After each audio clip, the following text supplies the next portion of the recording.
integrated forensic analysis. So there are cases, and it is very successful. But when the human factor comes, it cannot be 100%, because human relationships are so complex to narrate, to understand, and the cultural aspects are there. Then the second institution is the Department of Home Affairs. This is the department that is the repository of all the forensic data sets. It allows for it collects, storages, transmits, matches, and shares the data with other databases. But here also, this department is responsible for awarding citizenship to the migrants. Third department is the Department of Foreign Affairs and Trade. This department issues you the passport. And we have seen that in some of the cases, the Department of Foreign Affairs and Trade has issued the passport, but that does not match with the Department of Home Affairs. DNA testing and the other forensic data. So this is quite possible that there are certain issues when you interpret the biometrics in the context of the human behavior. So in the narrow perspective of the biometrics, the input is from the collection of the data, then it is being stored, transmitted to the rightful agencies, shared with the stakeholders, it is being matched and analyzed. Only then an identity is established, and that identity is linked with the activities or the crime being perpetrated by the concerned person. But as I mentioned before, there are different agencies in Australia. As a result, they don't share their data very frankly. Even if they want to share it, the technological hindrances are there.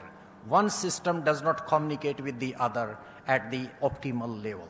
So there are gaps between the different agencies. They have the database, but the sharing comes an issue. That's an obstacle. So what is required? If the biometric system is fragmented, there is need for integrated, interoperable, and a coordinated biometric system. In this regard, in 2017, a new department was created, Department of Home Affairs.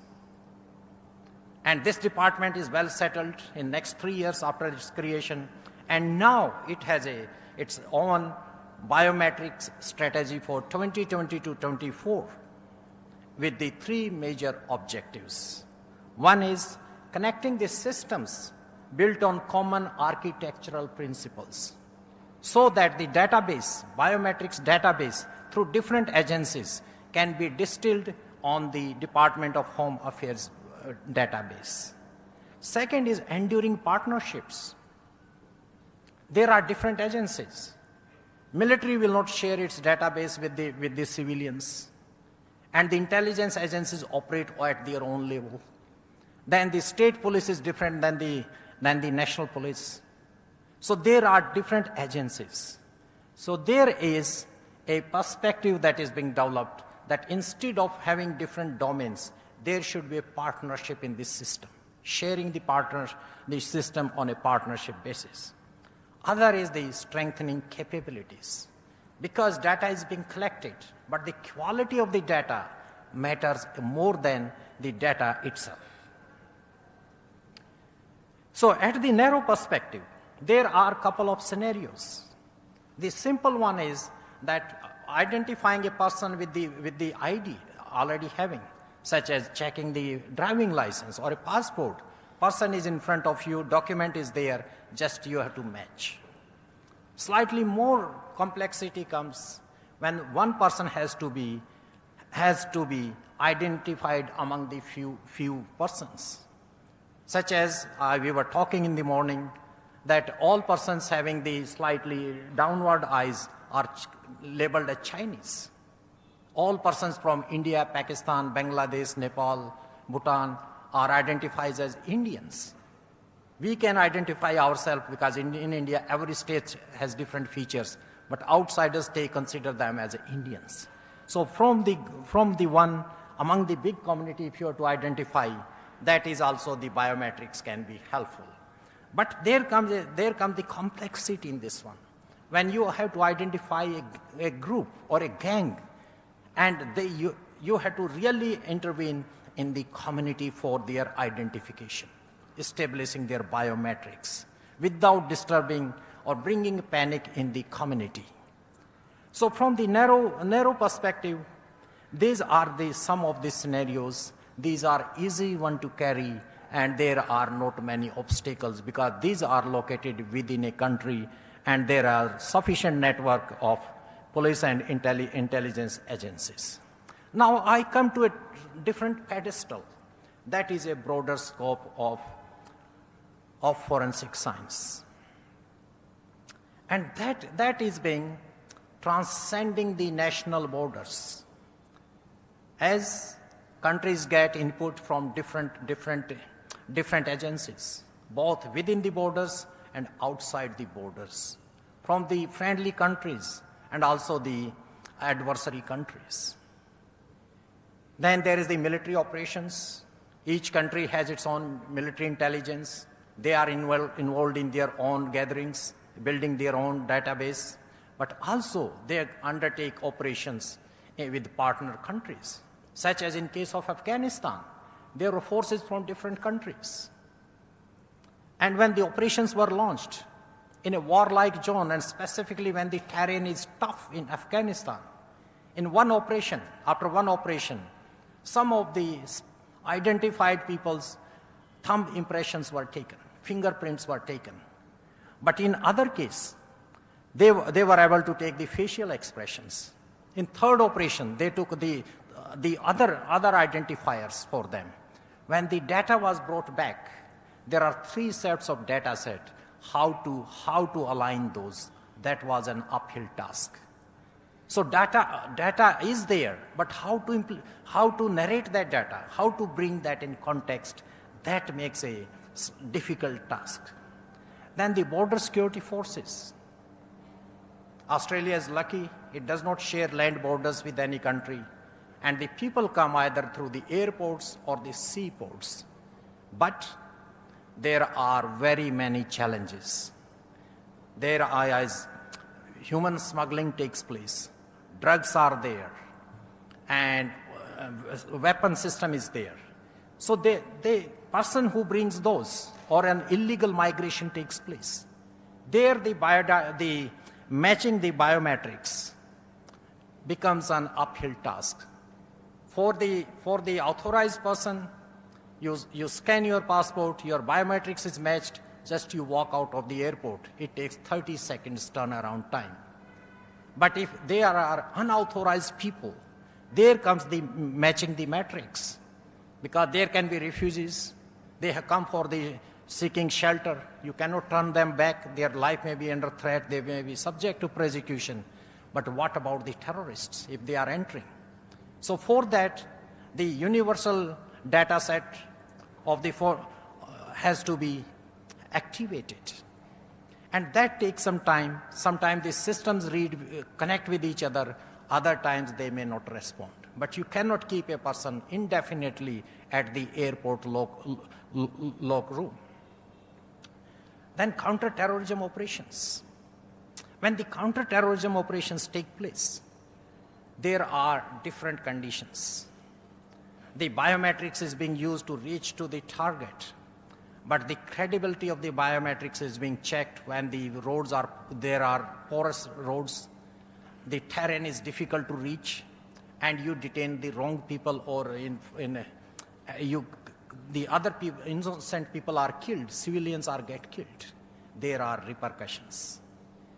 In criminal investigation agencies also, they have to identify the persons both at the domestic as well as the international levels.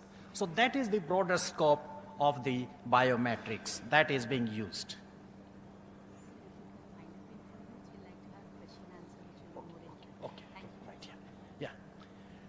So the biometrics is the collection of data, processing, exploitation, dissemination, and in nutshell, it leads to the fusion of forensic biometrics and biometrics-enabled intelligence. So it works both ways. You are contributing to the biometrics and also using the biometrics. At the same time, the countries have to operate within the broader framework of the United Nations. As per the United Nations Security Council Resolution 2396 that came into operation in 2017, each country has to investigate foreign terrorist fighters. Similarly, as per the Resolution 2322-2016, each country is obliged to share biometric and contextual information on foreign terrorist fighters. So for operational purposes, different agencies have to come into action, and for that, they have to share the biometrics. So this appears simplistic, but there are several operational challenges to it.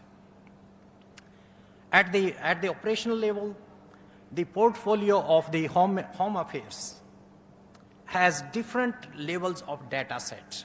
Because there are different agencies, they require a different level of need to know basis or need to requirement basis. So far, there is no such system that specific database can be opened to a particular agency. So there need to be developed further on this front. Then come the technical issues. Real-time identification. A terrorist is being identified, but that is being somewhere in Siberia or in the Himalayan mountains. How to establish their biometrics? If biometrics is limited to the labs, then biometrics has to expand further. That is the operational challenge.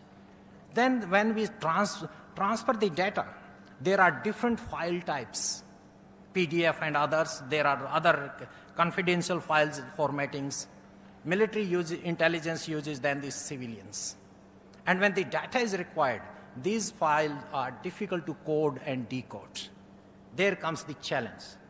Furthermore, algorithms matching biometrics also do not communicate well within different countries. So this requires a long-term vision, development of capabilities and techniques. So what I recommend, that there is need for a multi-biometric engine in multimodal system. In Australia, there is a limited capacity that we can only have a transaction of 200,000, 2 lakh persons in one day. If there is more requirement, our system does not support that. So that capacity also needs to be enhanced. Then comes the national facial biometrics matching capacity. That includes face verification and face identification. I have the time constraint, otherwise I should have expanded on that. So defense biometrics should also be interoperable with national and international biometric systems. So what is required in the future? We should have an integrated, interoperable, and coordinated whole of government enterprise at the government enterprise level. The different file formats should be universalized so that in one country's or one institution can be coordinated and correlated with the other institution.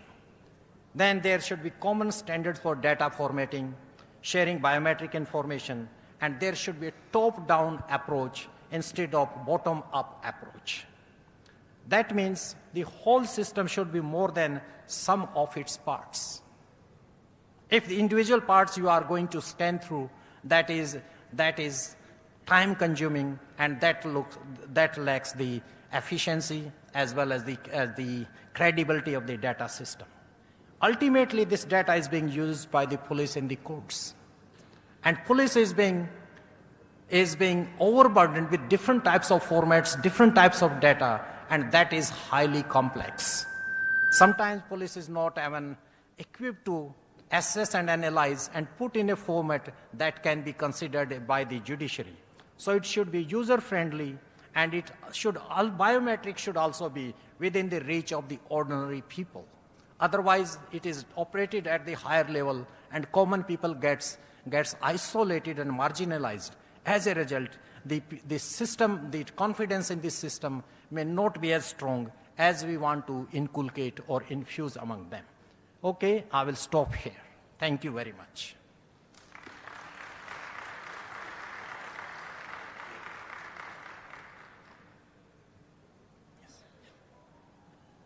Thank you.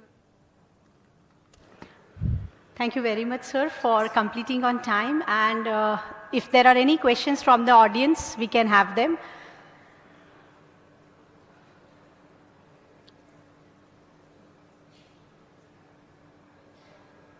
Anybody, any questions? We want the sessions to be interactive. That is why anybody, any doubts, any questions, sir is here.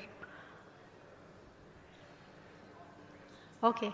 Any observations, any suggestions, comments from any scientists, any researchers?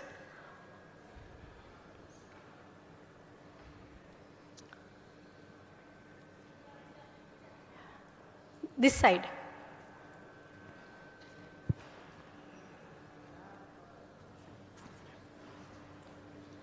Morning, sir. I just wanted to ask the solution, credible set. Can you speak louder, please? You spoke about the credible set, the solution to the problem which you mentioned and the challenges which you mentioned. Yeah. I just wanted to know that how will you identify that this data set which is being shared by the countries are credible? Like there may be some different countries which will be having a bad report. So how will you justify and come to know that their data set is credible? Yeah, that's a very good question. See, this is a very new field, and that's being evolving. And developed countries have better equipped, and they are progressing well. But some of the developing countries have not even reached to this concept, because it will take them time to catch up. What is happening so far, during the Afghanistan war, the United States identified that there were two systems operating simultaneously, and they were unable to communicate with each other. So that gap was identified for the first time. In Australia also, being the alliance partners, we had several threats from that region, from the terror, Al-Qaeda, and those were credible threats, but we were unable to reach to the source. We don't know who the person is. And the number two in Al-Qaeda had got the visa to visit Australia. Anyhow, he did not visit Australia. So the issue is that there need to be some nodal agency at the international level. And that now is the Interpol, International Police. But international police is overburdened, and they are limited to issuing red corner or the orange corner. So there needs to be a new agency. And that new agency should be having some interface with the biometrics or the forensic sciences laboratories. And from there should come direction to the countries. And there should be more like this conference is there that is opening up. New students are being enrolled. They are entering in this field. So this is a field that is being opening. Opportunities are coming. And also there is need for more challenges are coming because we live in a borderless world. There are cyber attacks and others are also coming there. So number of challenges, number of threats are being emerging. For that, forensic science is very valuable, but our platforms are not as solid as they should be. Therefore, there is need for international cooperation and establishing a nodal agency at the United Nations level. I think that will be helpful. Thank you, sir. Yeah.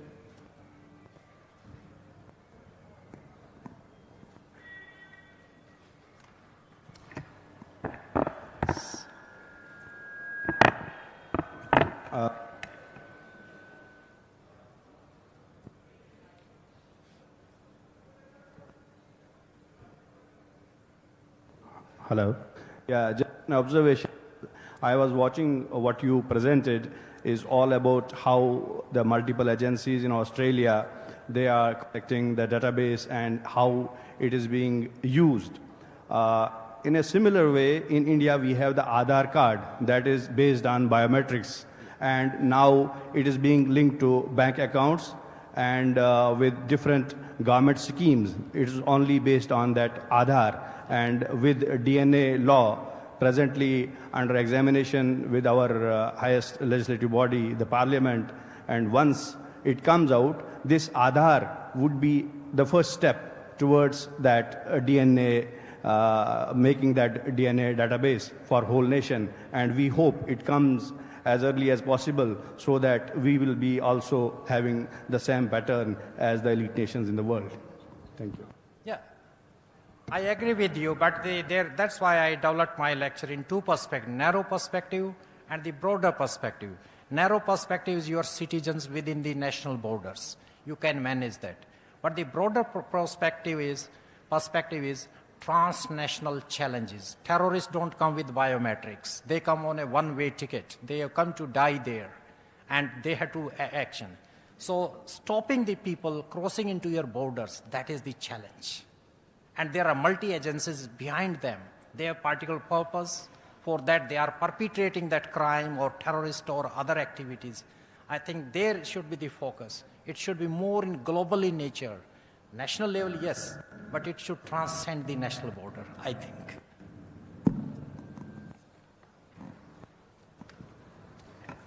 Thank you so much, sir. It was indeed a wonderful session. We'll now move on to the next session. Each session, we are restricting it to 15 minutes so that 5 minutes we can keep it for an interactive question, answer, comments, and a suggestions, observation section. So you can discuss it after the talk. For the next talk, may I now invite Professor Charles Holland on the dais, please.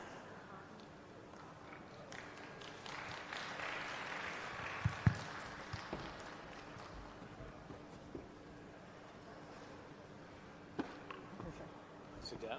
Yeah, please, I'll introduce you, sir. It's my privilege to introduce him. Sir is a partner, chair of environmental group Curtis Melliot Provost, Colton Mosles LLP.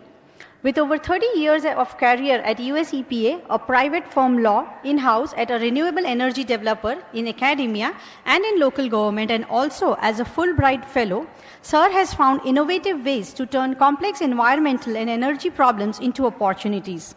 While Sir's environmental and energy law practice covers compliance and sustainability initiatives under the full range of federal and state environmental laws in US and abroad, he focuses on helping clients address the cutting-edge issues associated with remediation and redevelopment of environmentally impaired lands. Sir also works on strategy, financing, and permitting issues for energy-related projects, generally, especially at the grid's edge, both outside General Counsel and on specific matters for the client. With this brief introduction, we'd like to invite and felicitate Sir. I now invite Pratihari Sir, Campus Director, Tripura Campus NFSU, to kindly felicitate Sir with a shawl and a memento, please.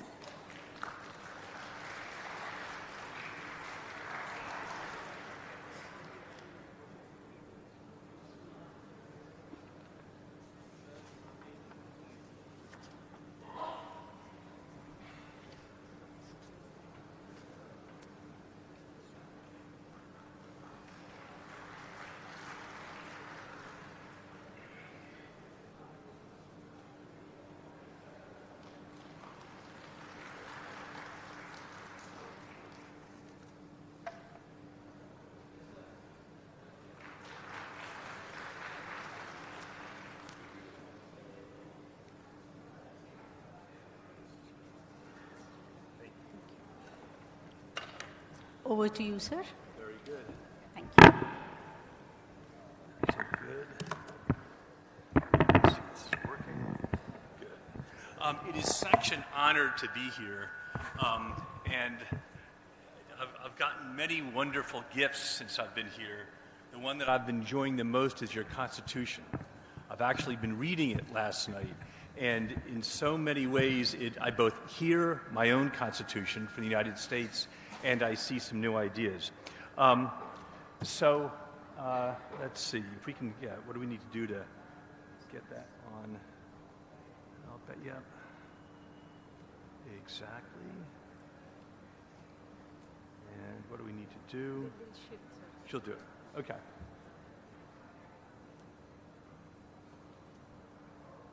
We may need to, should I do it, fix it here? It'll change, but they'll just change the screen. Yeah. It's comes, it's here, sir. Yes. It's there, sir. It's there on the screen. It's Oh, good. Wonderful. Yeah. Okay. Good. So if we could turn down the volume a tiny bit, because this is pretty loud. So my world is environmental law and energy law. And what I'm going to be talking about today, I think, is hopefully very tied closely to what you do. It's factors to consider when dealing with chain of custody issues in environmental matters. Let me first ask you, because as I understand you, the audience, you are on the front lines of gathering forensic evidence.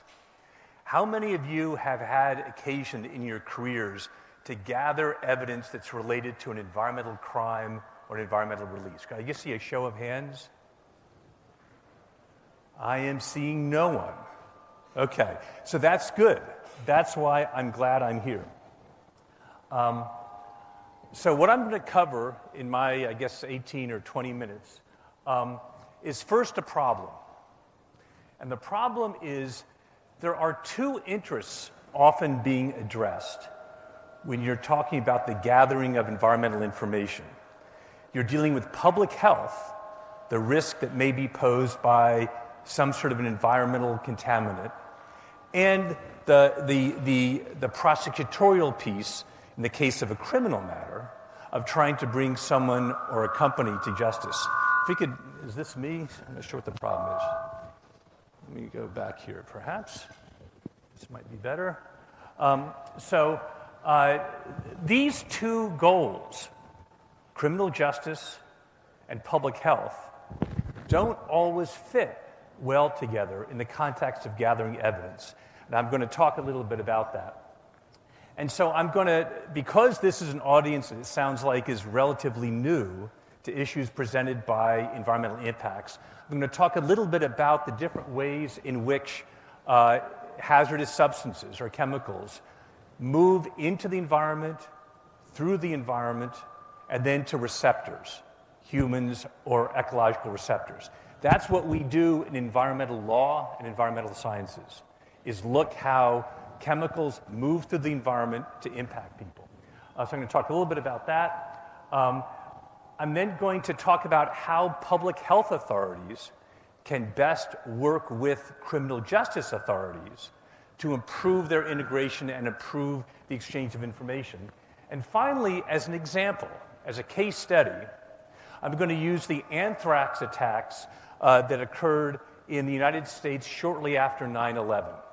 So everyone remembers 9/11, the attack on the World Trade Center and the four planes. Many people in my country, perhaps in this country, don't remember that around 10 days later, in September, suddenly anthrax, a biological weapon, was used in the United States. And that is going to be an example, I think, of how an environmental problem with both criminal implications and public health implications came together. So that's what I'm doing today. So first, it's important to recognize, I think, the different goals that you can have when you are dealing with an environmental problem, okay? So there are public health goals, right?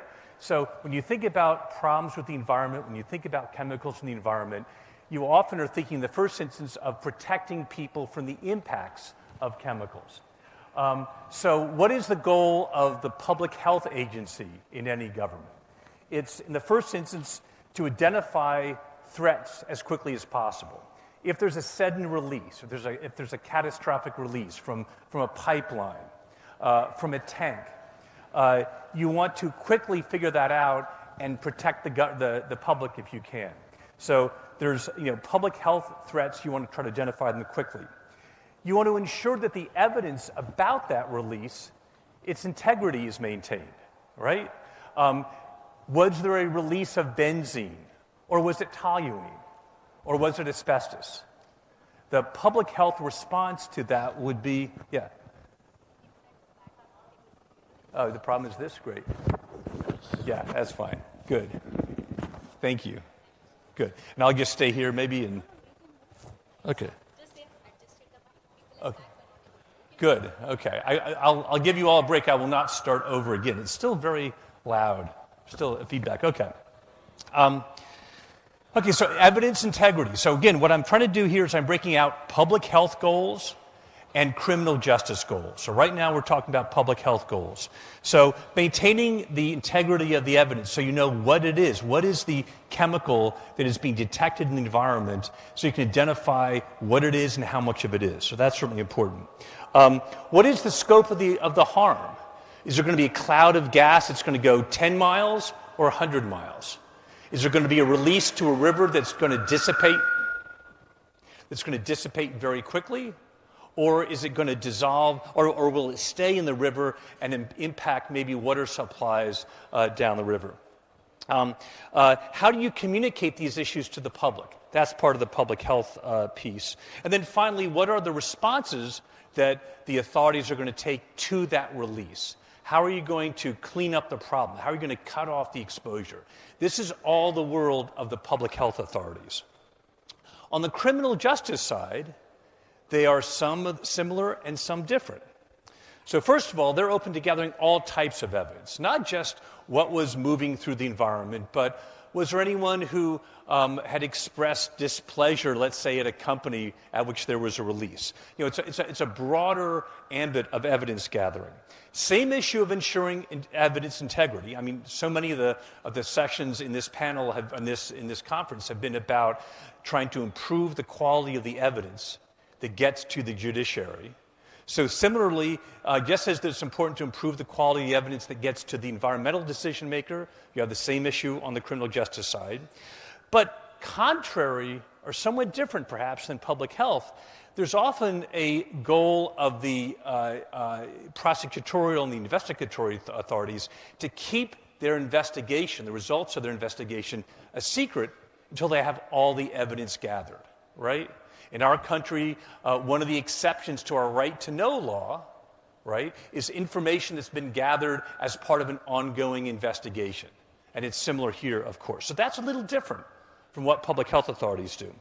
And here the goal is not so much protecting public health, but getting a conviction. Finding the bad person or the bad corporation and convicting them. And you have a similar sort of goal on the civil enforcement side. Now, I understand that much of this conference is devoted to criminal enforcement. I spent 28 years of my life doing primarily civil enforcement for the U.S. Environmental Protection Agency. Same goal, typically, though, we're just trying to get money out of corporations or trying to get them to change their behavior as opposed to putting someone in jail. So those are sort of the big different goals as I see them between public health perspective and criminal justice perspective. It's important, especially for folks who are new to environmental issues, to understand at least a little bit of some of the different ways in which environmental chemicals can pose a risk or pose a problem. So many laws, including I know the laws in India, are often hooked to some version of this formula. You need a release of a hazardous substance into the environment. Okay, so that's a simple formula, but it varies statute by statute, and it varies media by media. And we'll talk about that briefly. So a hazardous substance is going to be something that can cause harm to people, and it can cause harm acutely. If you breathe it, you will die. Or maybe it causes harm over time. It increases risk. Okay, so two sort of types of potential risks to people. Then you have ecological problems, chemicals or insults that just hurt the ecosystem but don't directly hurt humans. Our impact is felt more indirectly. You'll have a release. Often you have typically two types of releases, a sudden catastrophic release. Everyone can see, oh, there's a fire in that part of the city and smoke is coming out. Or it may be a gradual release. Maybe there was an old factory that had a landfill on it that was disposing and it's been slowly seeping over time. Two different types of releases. And finally, the environment is in all respects, the air, the water, and the land. And many statutes, including India, often are tied to specific media. You'll have specific different rules for them. So these are sort of the types of the nature of environmental threats. And again, note that laws often teach these different elements. Each of these elements on this slide, they often teach them or deal with them differently. It's important to also understand some of the different sample attributes. So now I'm going to dip down a little bit into evidence gathering. Okay, now I'm talking about evidence gathering. And there's some similarities to what I understand many of you already work with. So one, what media is it in? Is it in a liquid? Is it part of a solid substrate? Or is it a gas? So what is the media in which you're going to be doing sampling can make a difference to some of the issues. And I've got here some examples of where you sort of see these different types of media. And the nature of the substance. In the environmental world, we generally break our samples down into volatile organics, which are typically very volatile, hence the name volatile organics.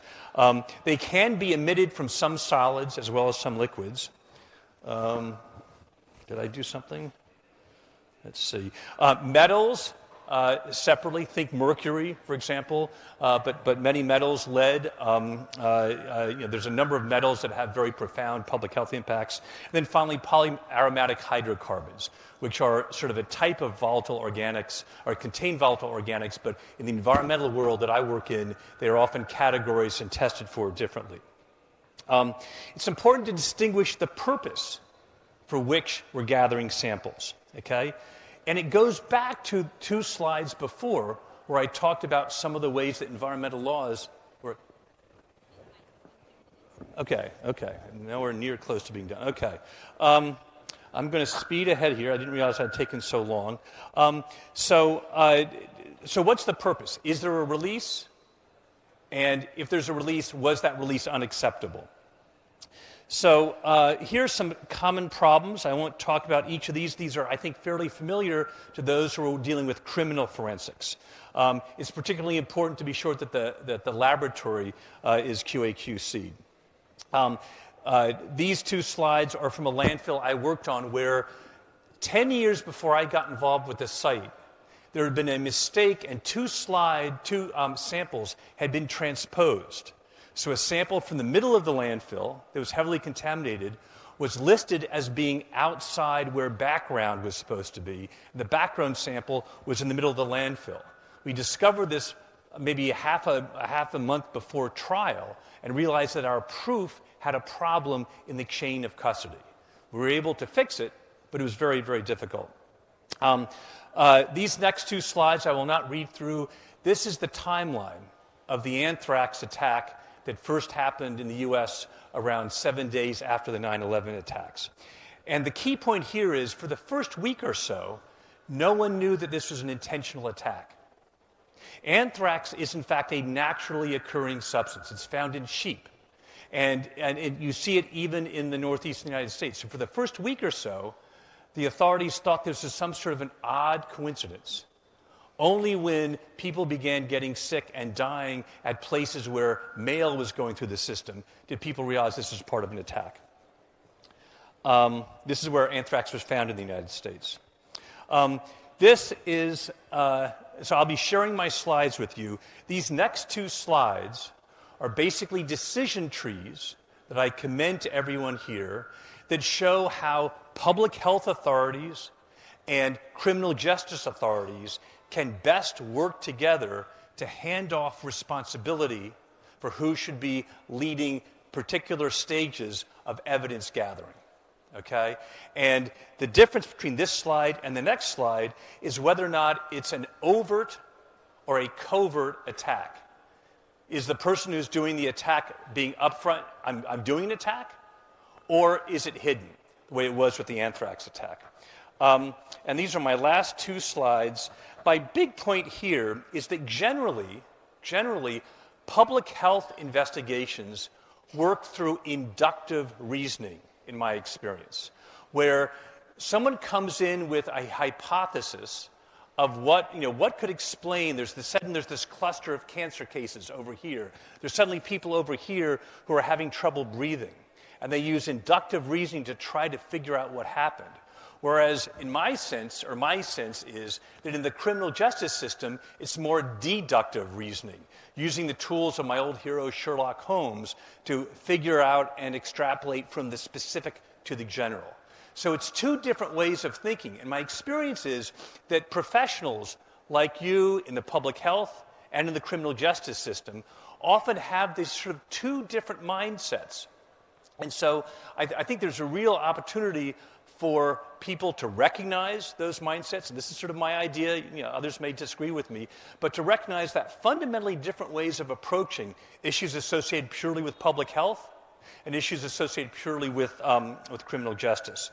And this is my point here about inductive versus deductive.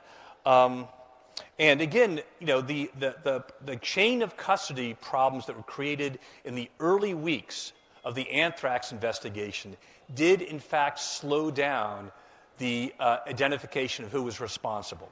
We actually don't know for sure in the U.S. who was responsible. It's pretty clear that the anthrax came from the U.S. Army's bioweapons lab in Fort Detrick, Maryland. A scientist there was accused in the press of being responsible for it. He vigorously opposed that. He sued the federal government and the New York Times. The case against the New York Times was dismissed. The federal government ultimately settled the case with him for $5.8 million. All that we know is that another scientist at Fort Detrick, who was also under investigation, killed himself around a week after the settlement with that first scientist.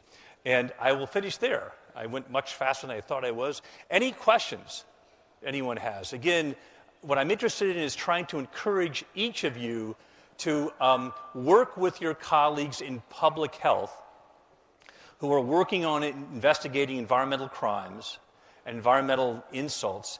Help them do their job, and they can help you do your job. I think we're going to be seeing a lot more, frankly, of environmental terrorism. One of the talks I'll be giving later this week is on that. When the 9/11 attacks happened, we now know that Osama bin Laden was also considering bombing 2 chemical plants in the United States. As someone said, there's no better weapon of mass destruction than blowing up one of the chemical plants near our cities. So it's an issue that has a very direct correlation with the criminal justice system. Anyway, any questions?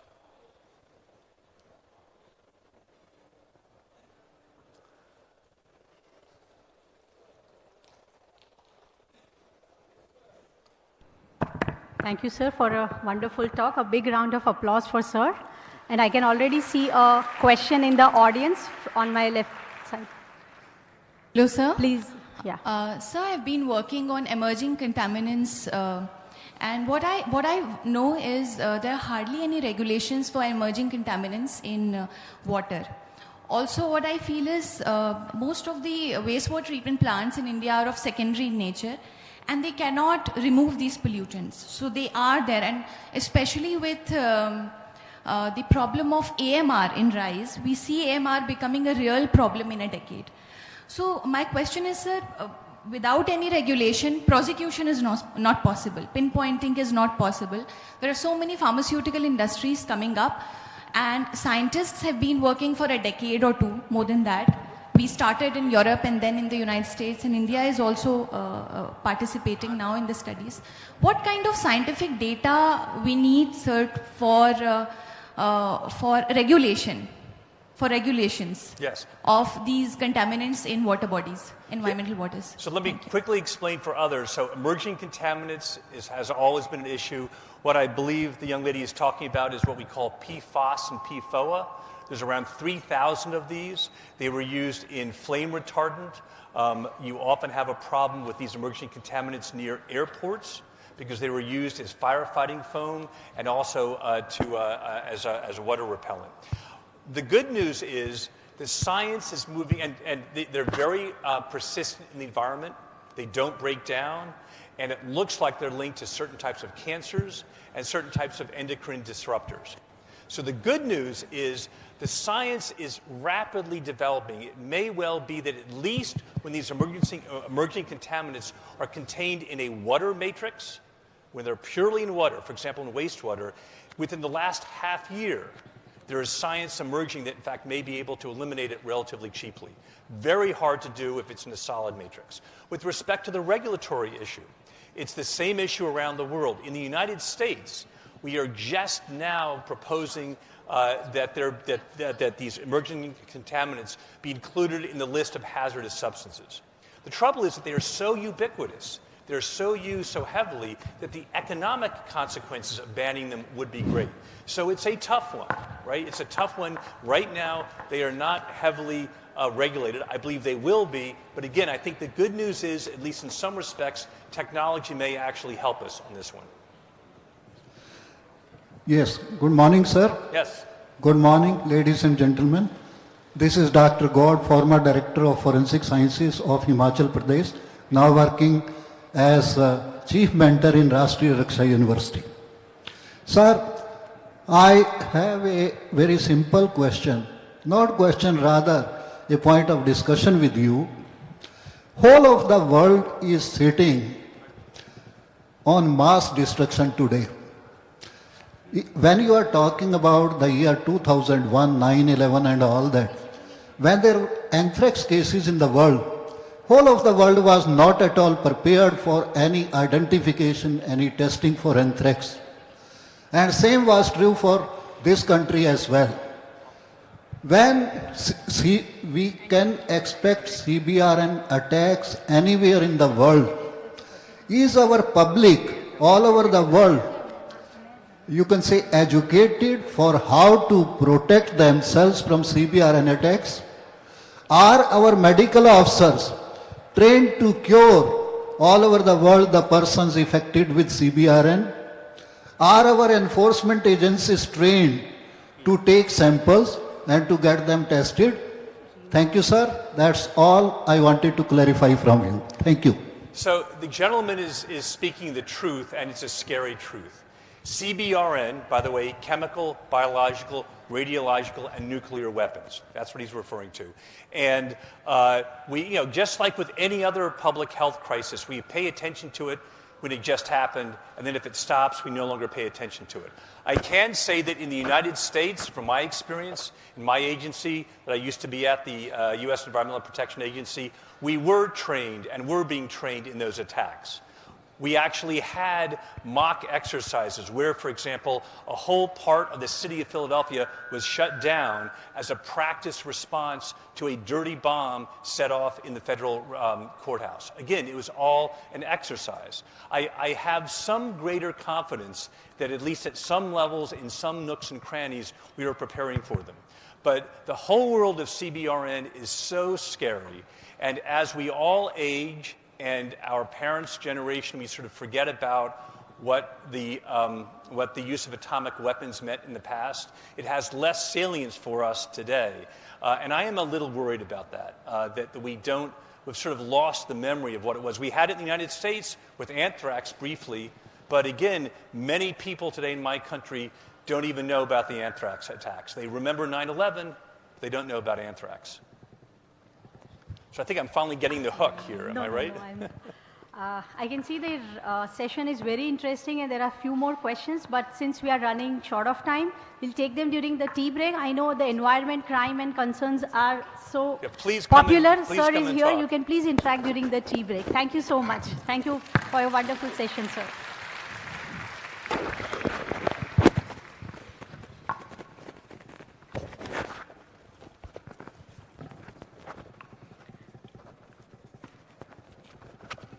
It's my honor to invite the next speaker on stage, Dr. John Winterdyke. A big round of applause for sir.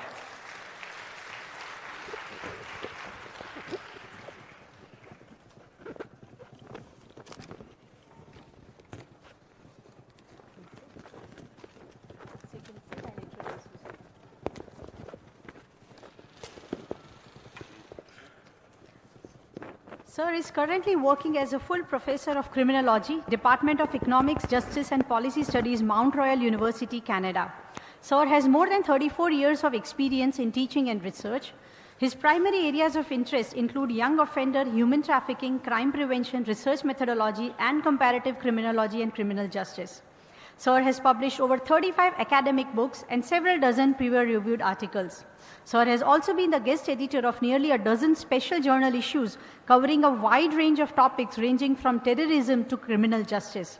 Sir is the most cited faculty member in the Justice Studies program and has received honors from both the universities and Canadian Criminal Justice and Criminology Association for his work.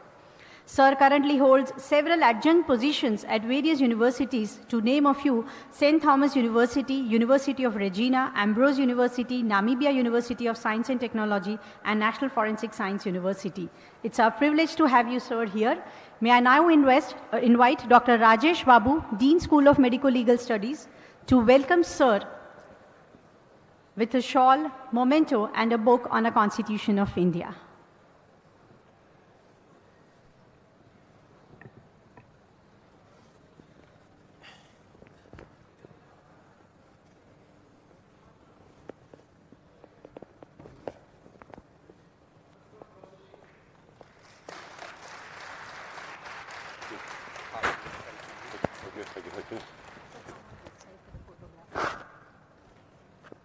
Beautiful.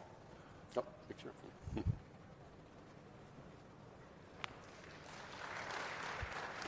Thanks. Thank you. Yes. Thank you very much. Welcome, sir. Over to you, sir. Oh, the floor is mine. The floor is mine. Is it working? Yeah, good. Yeah.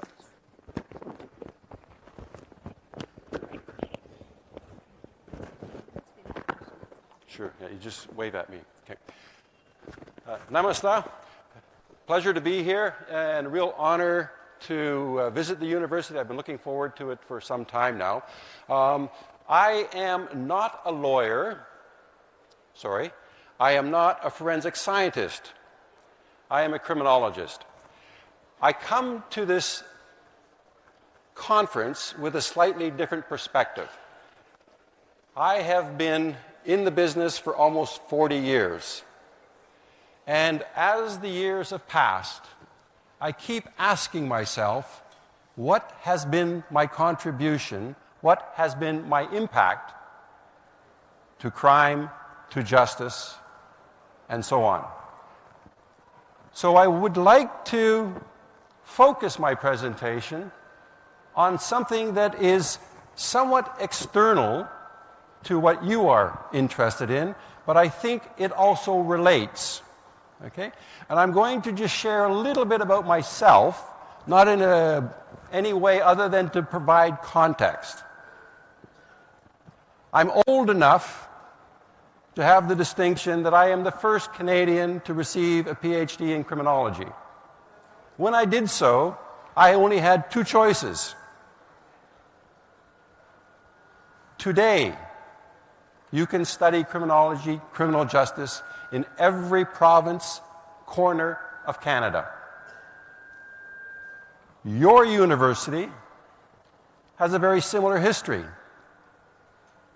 Started in 2007, and you've already mushroomed into 7 campuses, X number of programs, and so on and so forth.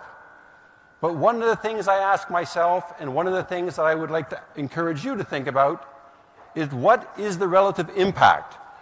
And the focus of that impact, from a criminological perspective, is justice. And I think, and hopefully it'll stimulate some thought, if not some questions, is that fundamentally we have bypassed paying attention to what we mean by justice. I'm going to focus on that. Another thing that I heard throughout the various sessions in the last couple of days, and I commend you on this because this is something that I also had to go through, is that I kept hearing the phrase, I'll paraphrase, is that you need to do it the Indian way. We need to do it the Canadian way. When I first started, all my textbooks, all my professors came from the United States. What did I learn about justice? What did I learn about crime? What did I learn about crime control? The American perspective. You have that same legacy. Does anybody in the room know who is the father of Indian criminology and criminal justice? Anybody? There is a national award named after this individual. And it's no big surprise, it is an American. Walter Case Reckless. There's an award, one of the most prestigious awards of the Indian Criminology Society that hands it out every year. But the point is, that legacy is still with you today. The legacy that we have in Canada, the legacy you have in India, that you name an award after an American who came here in the 1950s and helped to set up the very first criminology, criminal justice program in your country. Just a quick aside, because it's so lovely here, this is what it's like in my city right now. Snow and cold. Okay? This is why I don't have a jacket on, because for me it is relatively warm. I use this image or this picture just to try and encourage you to imagine looking at forensic sciences, looking at justice differently. Okay? One of the things that I have learned, and not necessarily right, because one of the things I always remind my students, just when you think you've figured it out, you realize you do not have the answer. So nothing is ever absolute, but you can imagine that it is necessary, if we want to have the perfect world, is to start looking at things differently. Okay? So in a quick overview is I want to share with you, what do you consider to be justice? Some historical context, some Indian context, and then the call for a paradigm shift, if we get that far. Well, why do I want to call for a paradigm shift? Well, contrary to what many people advocate or what you find in the literature, is that we are still a very punitive, retributive world. Okay? We still incarcerate people more than we ever have in the history of our life. Okay? What has been the relative impact on India? And I won't take time to go through. But on a sliding scale, things are deteriorating. You have more criminology programs, you have more forensic schools, you have more initiative, more police, more on and on it goes to combat the injustice.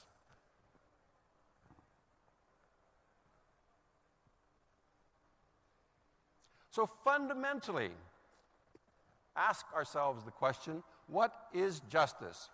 Well, if we had the time and if we had the inclination, if this was a small classroom, then I would take the time to invite that feedback, because everybody in the room has a perception of what justice is.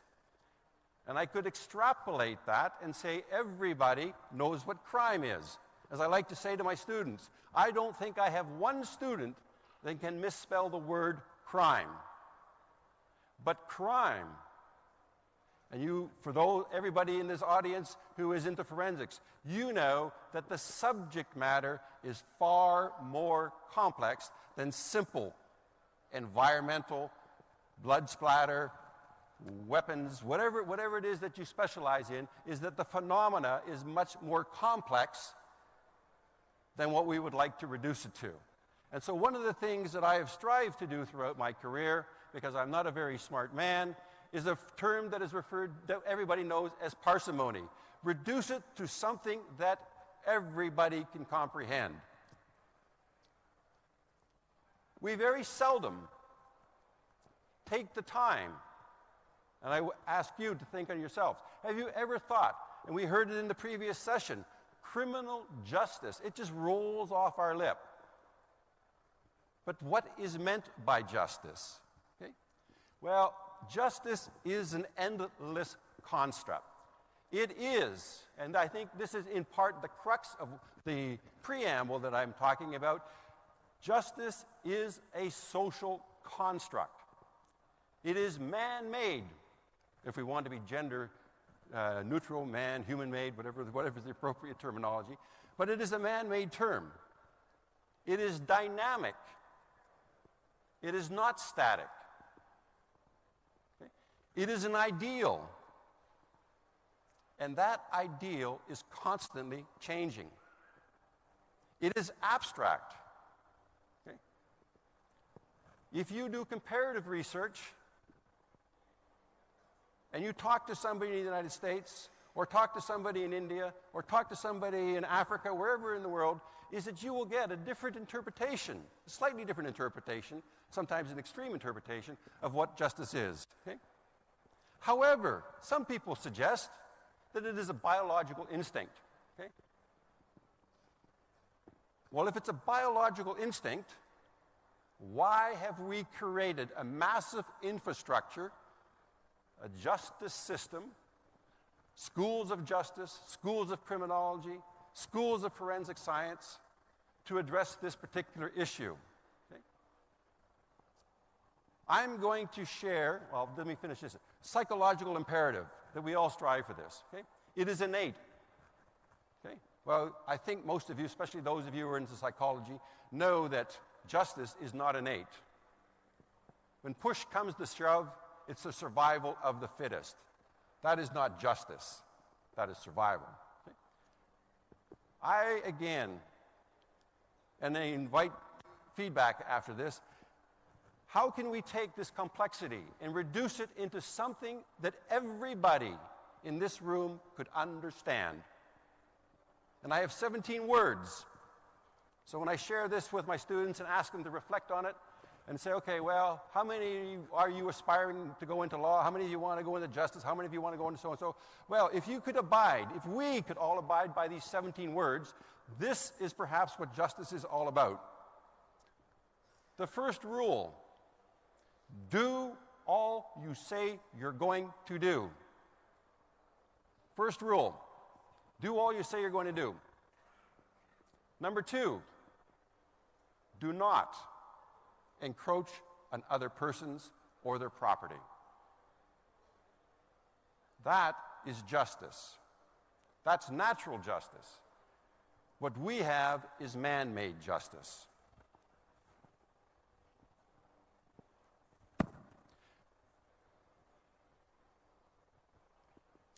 So the bottom of the slide there, just because I know I'm going to run out of time, is this, 5 minutes, my goodness, it's how quickly minutes go. When you teach for a living, it's easy to talk for like an hour and a half, 2 hours, 3 hours. But anyways, the idea that hopefully to get you to reflect on is this idea that justice is relative and evolutive. It is constantly changing. And if we invest our energies in trying to address what we think is important today, tomorrow it will not. So we need to ask ourselves, are we doing the right thing? Okay? And so part of what I would like to kind of wrap it up with saying is that historically,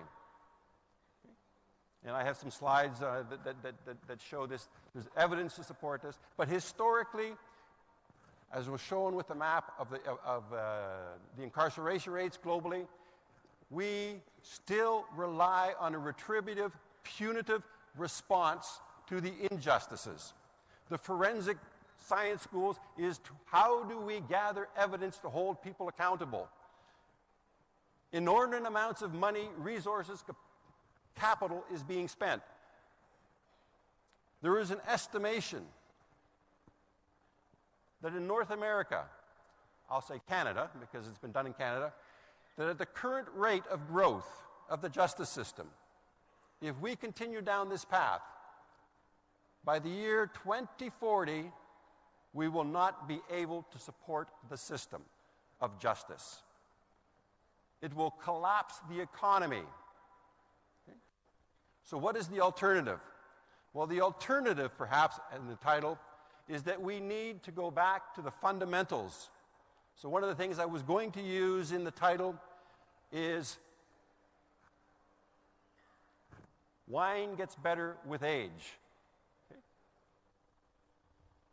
Because the idea goes literally back to our initial heritage of justice. Those 2 fundamental rules that I shared with you, or principles that I shared with you. Do all you say you're going to do not encroach on other persons or their property. If we end up putting the victim in front of the offender, not to throw out the baby with the bathwater, but realize that we want to do is build social capacity, notice no justice, social capacity, that it is a far more effective, cost-efficient way to address what we may arbitrarily call injustice or justice. But to do so, as John Lennon in his famous song said, Imagine, requires a leap of faith. We have invested, you in India, us in Canada, anywhere that I go, we have invested incredible resources to uphold a misconception of what justice is. And it may be time to revisit what we mean and say, at the end, when you get to be my age, and you say, okay, what was my relative contribution?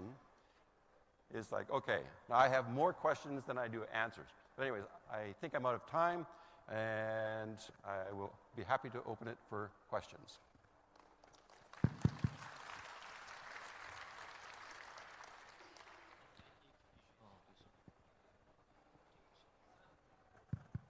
Oh, sorry. Sir, my observation. Where's it coming from? Sir, in terms in India, the chain in criminal delivery justice system, we have a chain of prosecution, police, forensics, and court of law. From your perspective, out of these four factors, which provides the objectivity to this chain? Sorry? Which provides the objective to this chain? Is it a prosecution, forensics, and how you in criminal delivery justice system? Okay, I'm going to be kind of direct and a bit naive in my response, but I'm going to try to link it together. We have a criminal justice system that was created to remove social responsibility. If we abided by those two fundamental principles, do all you say you're going to do not encroach on other people or the property, yeah, I would be out of a job. You would be out of a job. We would all be out of a job, but the world, very naive, hence that's why I use the slide of John Lennon, the world would be a much safer, healthier place. So we do not need, this is extreme, we do not need a justice system, but what we need to begin to do, and this is something I'll be talking about on Monday or whatever, is we need to begin to shift away. Because at this rate, and I have data for this as well, is that if India continues to grow the way it is in terms of its justice system and the crime rates, you are one of the few countries in the world where the crime rate is actually going up, is that you will collapse your justice system as well. So the idea is like, okay, well, you can't throw out the baby with the bathwater, but what we can begin to do is looking at how to redefine justice so that we don't create this burden of sorts. Yeah. Thank you.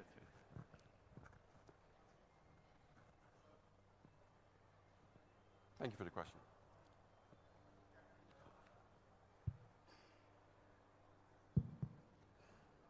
Sir, good morning. I'm Group Captain Gallot from Indian Air Force. Congratulations for a very talk that was bothering us to think about our justice system. It encouraged us to introspect on a lot of things. But I would like to take exception to one of the small details in your talk, and that was that small bullet which said that the happiness index in India is worse than Somalia, Pakistan, Bangladesh, etc. We know the conditions of all these countries. And we also know that in the West there have been a lot of agencies who make their living by painting India in a wrong manner. So small humble request that these kind of motivated studies may be avoided. Thank you.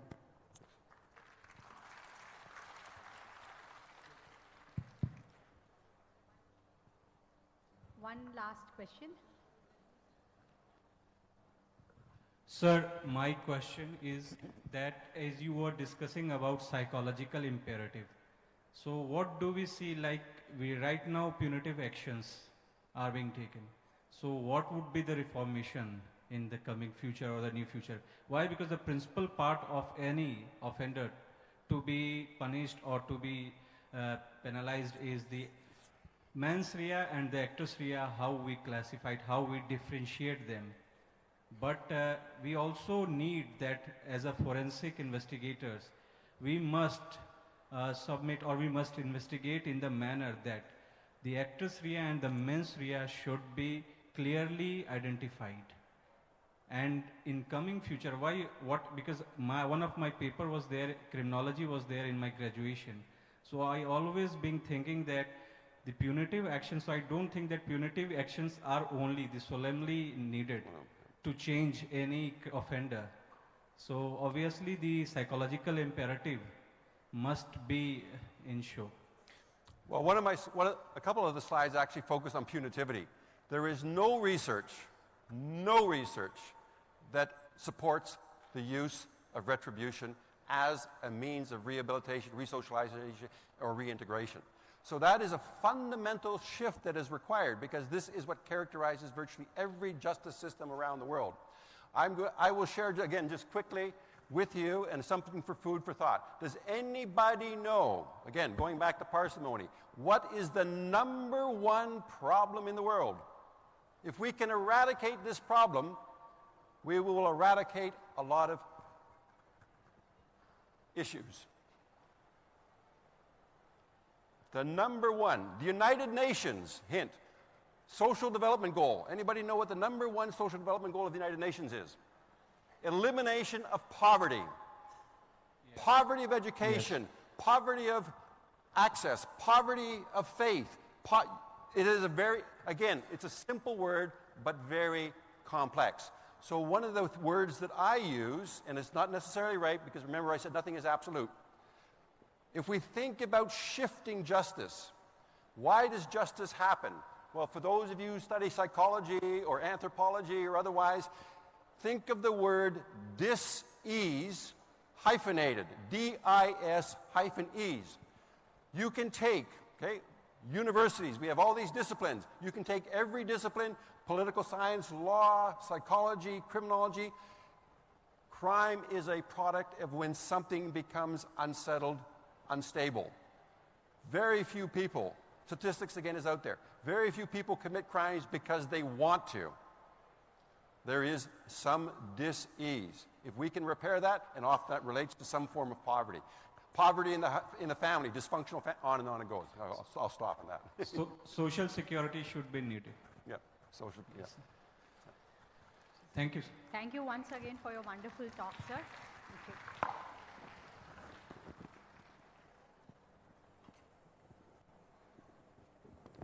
So after a talk on criminal justice, and we now shift our gears towards the science of doping, which will be delivered by Dr. P.L. Sahu, sir, Director, National Drug Testing Laboratory. May I invite sir to kindly occupy the dais, please?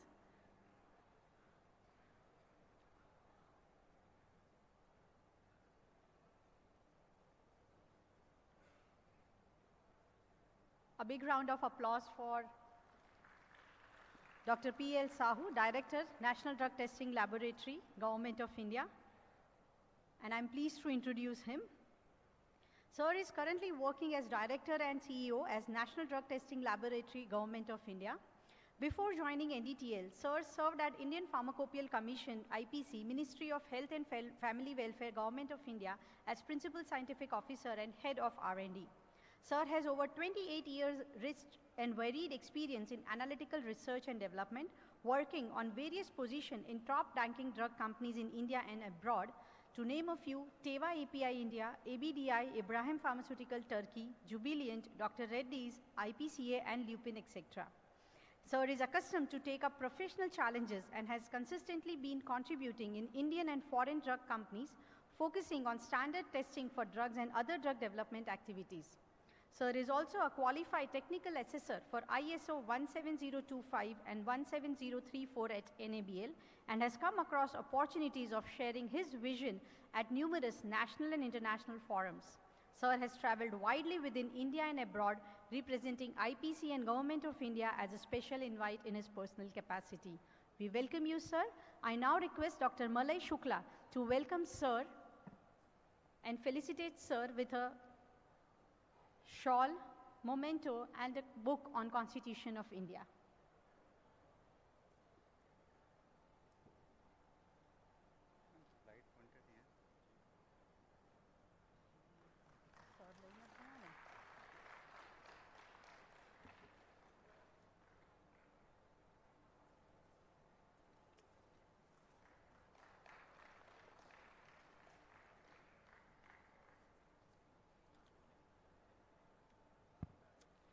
I invite sir for his talk on anti-doping science, challenges and innovations.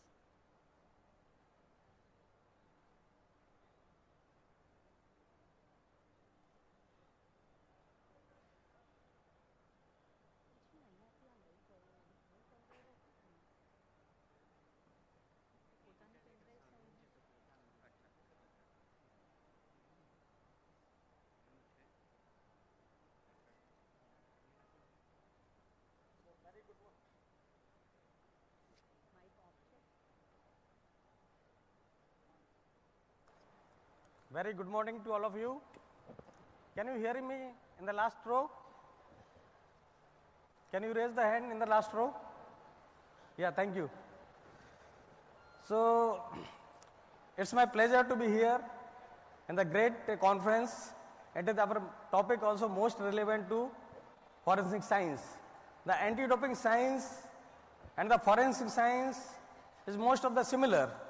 We both have a lot of challenges. The matrix is very different, where we need to identify the substances.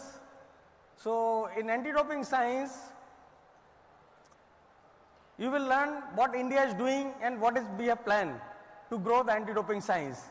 And I am happy to share here, we have already started collaboration with National Forensic Science University to strengthen anti-doping science in India. And I am sure this will go a long way.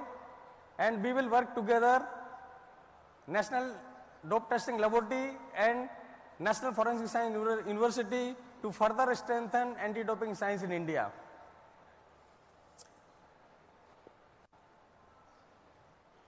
Our laboratory is located in New Delhi. You may be aware that there are only 30 laboratories in the world who are authorized to do the anti-doping analysis. It is very complex, very sensitive. You may be aware that there is very thin line to give positive and negative. There is no specific, like in pharmaceutical and other food testing, there will be limit that apart from above, this will be fail, this will be passed. It is not like that. Here in urine sample, we have to identify about 500 to 600 substances. They are prohibited by WADA. So this is the apex body in India who is carrying the human dope testing in India. We have many objectives, such as we need to perform the analysis during in competition, out of competition. In India, there are two agencies. One agency is the National Anti-Doping Agency. They are responsible for sample collection and result management, means to give the, have the hearings, to give the punishment to the who has doped. And we at National Dope Testing Laboratory, our responsibility is to do analysis. It is very complex and very sensitive work. So not to have any conflict, there are two different agencies created in 2008, and since 2008, India is doing great job in anti-doping science.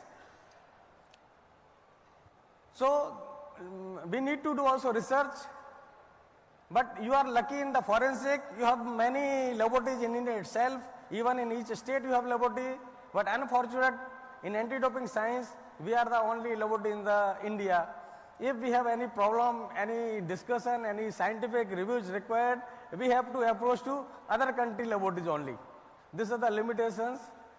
So recently, you may be happy that Government of India has moved the bill in 2018 in the Parliament, and it is already passed in August 2022.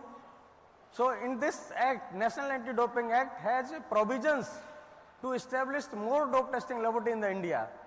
So I am confident in near future we will have 4 or 5 such laboratory in India, because the population is so big in India. Lot of sample has to be analyzed every year. At present, we are taking care only 4 to 5,000 samples as per our capacity. But near future, it has to be enhanced about 10,000, 15,000 such. As you are aware that sports are emerging area nowadays, and India is doing great. Maybe you have already learned in Olympic, in Paralympic, in Commonwealth, this is playing very well. So Government of India is focusing to strengthen and build up the good infrastructure about sports and anti-doping science.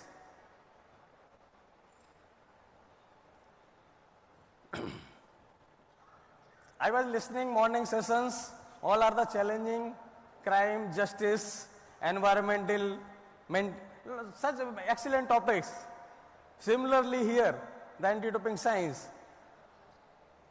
Here also, good thing is that here, the anti-doping world is regulated by WADA, World Anti-Doping Agencies. So we have harmonization. If any athlete has been tested in India, it has also been tested in USA, the result must match. It should not like that, oh no, here it found positive and there is negative. So we have very good and systematic regulations. It is issued time to time from WADA. We have anti-doping code. It is need to be implemented all the signatory countries. It is harmonized. Time to time it upgraded. In the laboratory, we need to follow international standard for laboratories, ISL. All the anti-doping laboratory must follow the ISL.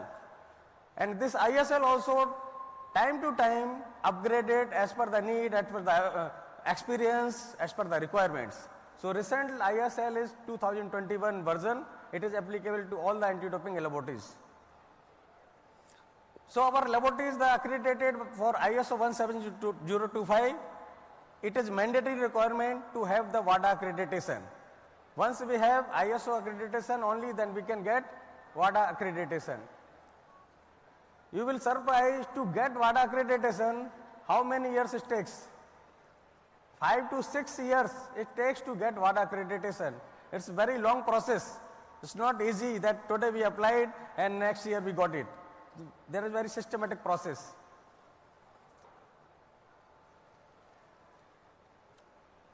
This is our organogram for saying we have to analyze biological samples, urine and blood, but there are different tests has to be performed. A specific method is required. As I said, in one urine sample, we have to find out about 400 to 500 substances which may be metabolite, parents, such kind of. So these are different tests we have to, so we have different divisions, chemically, biological, and again in chemical, LC-MSMS, GC-MSMS, because in forensic you are aware, each drug has their different nature. So according to substance properties, the method need to be developed, method need to be validated before for its implementation.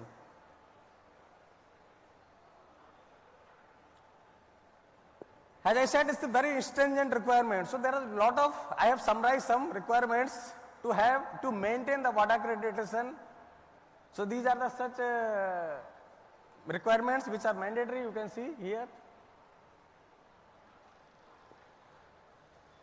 We get blind sample and double blind from WADA to ensure the quality of each laboratory. You may aware about double blind. We get double blind sample through stakeholder samples. We don't know it's some samples from proficient testing or not. We understand this is the sample for only this testing. This received from testing authorities. So by doing this blind, double blind, the regulatory agency need to know everything is doing as per process, everything is being done as per timeline also. Here turnaround time is very important, which is I think not applicable in other sectors. Sometimes we have to report the result within 48 hours during in competition. You can imagine we have to do screening. If any suspicious found, it must be confirmed within that time period and then it has to be released the result. So these are the for each laboratory. Nowadays we know all the cyber attacks and everything, so all the data has to be kept very confidentiality. Even we have to keep all the data for 10 years. Even we need to store the sample for 10 years, long-term storage if required. Maybe you heard that 5 years old sample again retested as per technology improved and some substance found positive, that particular athlete has been given punishment, and who was by the number 1, he has on number 2 he got first prize in place of, because if first person got in during dope.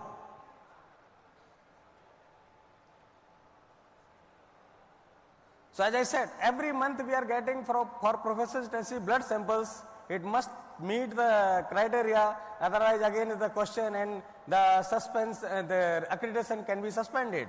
So it's a very important activity for each day. I would say we have the exam, each day we are facing the examinations. So these are this. As I said, there is very minimum laboratories in the world, so we are also carrying over giving services to our neighboring countries. So we are getting sample from all the neighboring countries, and in near future we are also going to strengthen our capacities. This is the WADA prohibited list. This list is every year published by WADA in September, and it is effective from 1st January of each year. There may be some change, category difference, like whatever minor, but it is always published in September and effective from 1st January. This is the legal binding. We have to adhere all the testing authorities, all the dope testing laboratories has to follow the WADA prohibited list. All the method must be available, validated, and only that result can be released. Here, my colleagues were talking about chain of custody. The chain of custody is very important in dope testing, very important. The athlete is overall responsible for his sample integrity. So when the sample is being collected, the responsibility of the athlete, he has to ensure the sample is intact and it reached properly in the laboratory. And after reaching laboratory, the chain of custody begins in responsibility of the laboratory till the result is released, even till the sample is stored in the laboratory. So you can understand the chain of custody maintenance for each sample in the laboratory is very important and mandatory. So, fine, okay, sorry. So these are the kits. I could not brought physically, so I thought let's have pictures. One more thing, as I said, we have to test 500 to 600. So there is always challenge we have to available of the reference materials. We are not getting easily. So what we did, we have taken initiative in India and we have started synthesis of the rarely available reference materials which is not available globally. And I am happy to share this is the process. And last 1.5 years, India could synthesize 10 reference material which is not available globally, and we have shared it as a sharing of knowledge with all other WADA accredited laboratory as a knowledge sharing, part of knowledge sharing. And near future I am thinking to increase this synthesis process and have more reference material available in India basket. You can see these. Now we started begin from 1, now we have 10 reference materials and it is continuous process, and hope all your kind supports we can increase this. Since it was a big achievement for us, because about the activities, the dope testing, analysis, not synthesis, but we took initiative, so it was released by the Honorable Minister, we invited him, and it was appreciated, good work of the NDTL.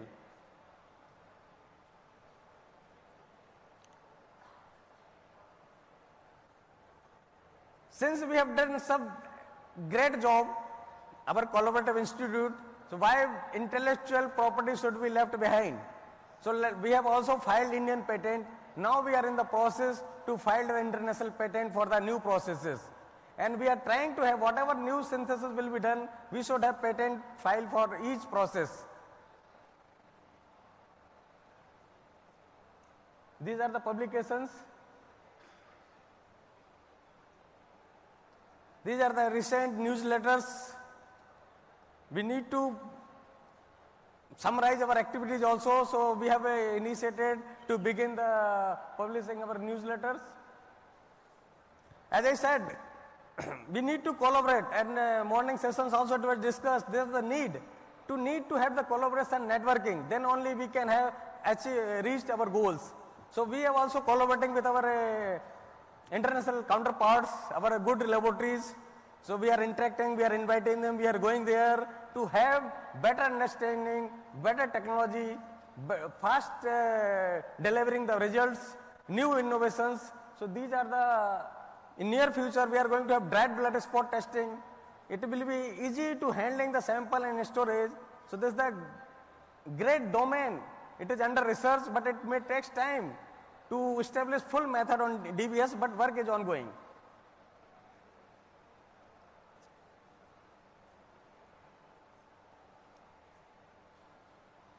Again, part is the very important to make the aware of the coaches and doctors, very important in anti-doping science.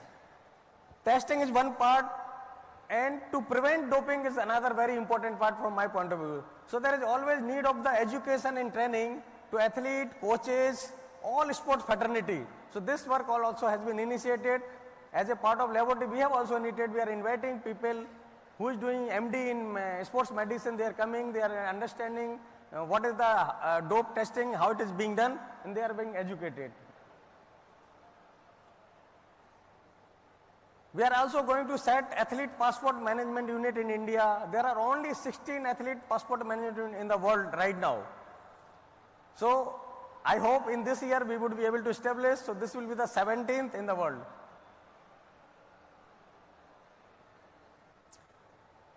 This is my last slide. There is a need to have, like I am very happy to see NFSU, it's big campus, all facilities are available. Then only, so this is my dream to have such institution for anti-doping science who will create the talent, who will also, means we can provide talent to in the world also. There is very crisis in anti-doping science.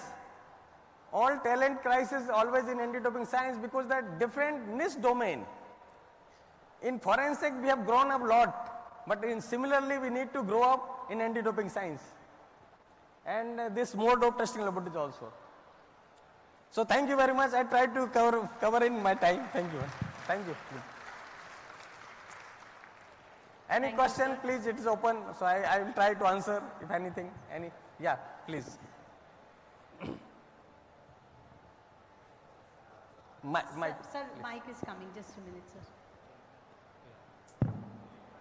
As far as drugs are concerned, or any chemical substance is concerned, testing of doping is possible.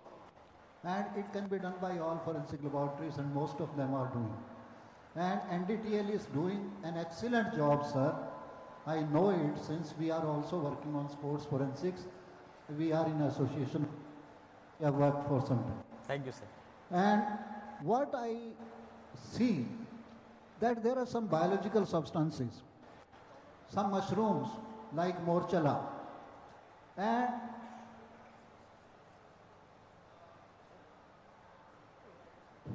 there are some substances like seabuck thorn, grows in Leh and Ladakh. Its constituents so energetic that we cannot hear. Mic is not. Please, can somebody help?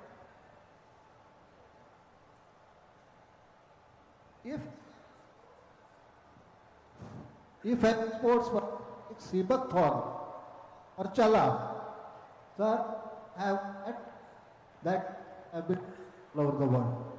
And since Morchala is not a cultivated, they must to post efforts are needed to be made for the testing of such products which are used in doping. Thank you very much, sir, for your kind suggestion.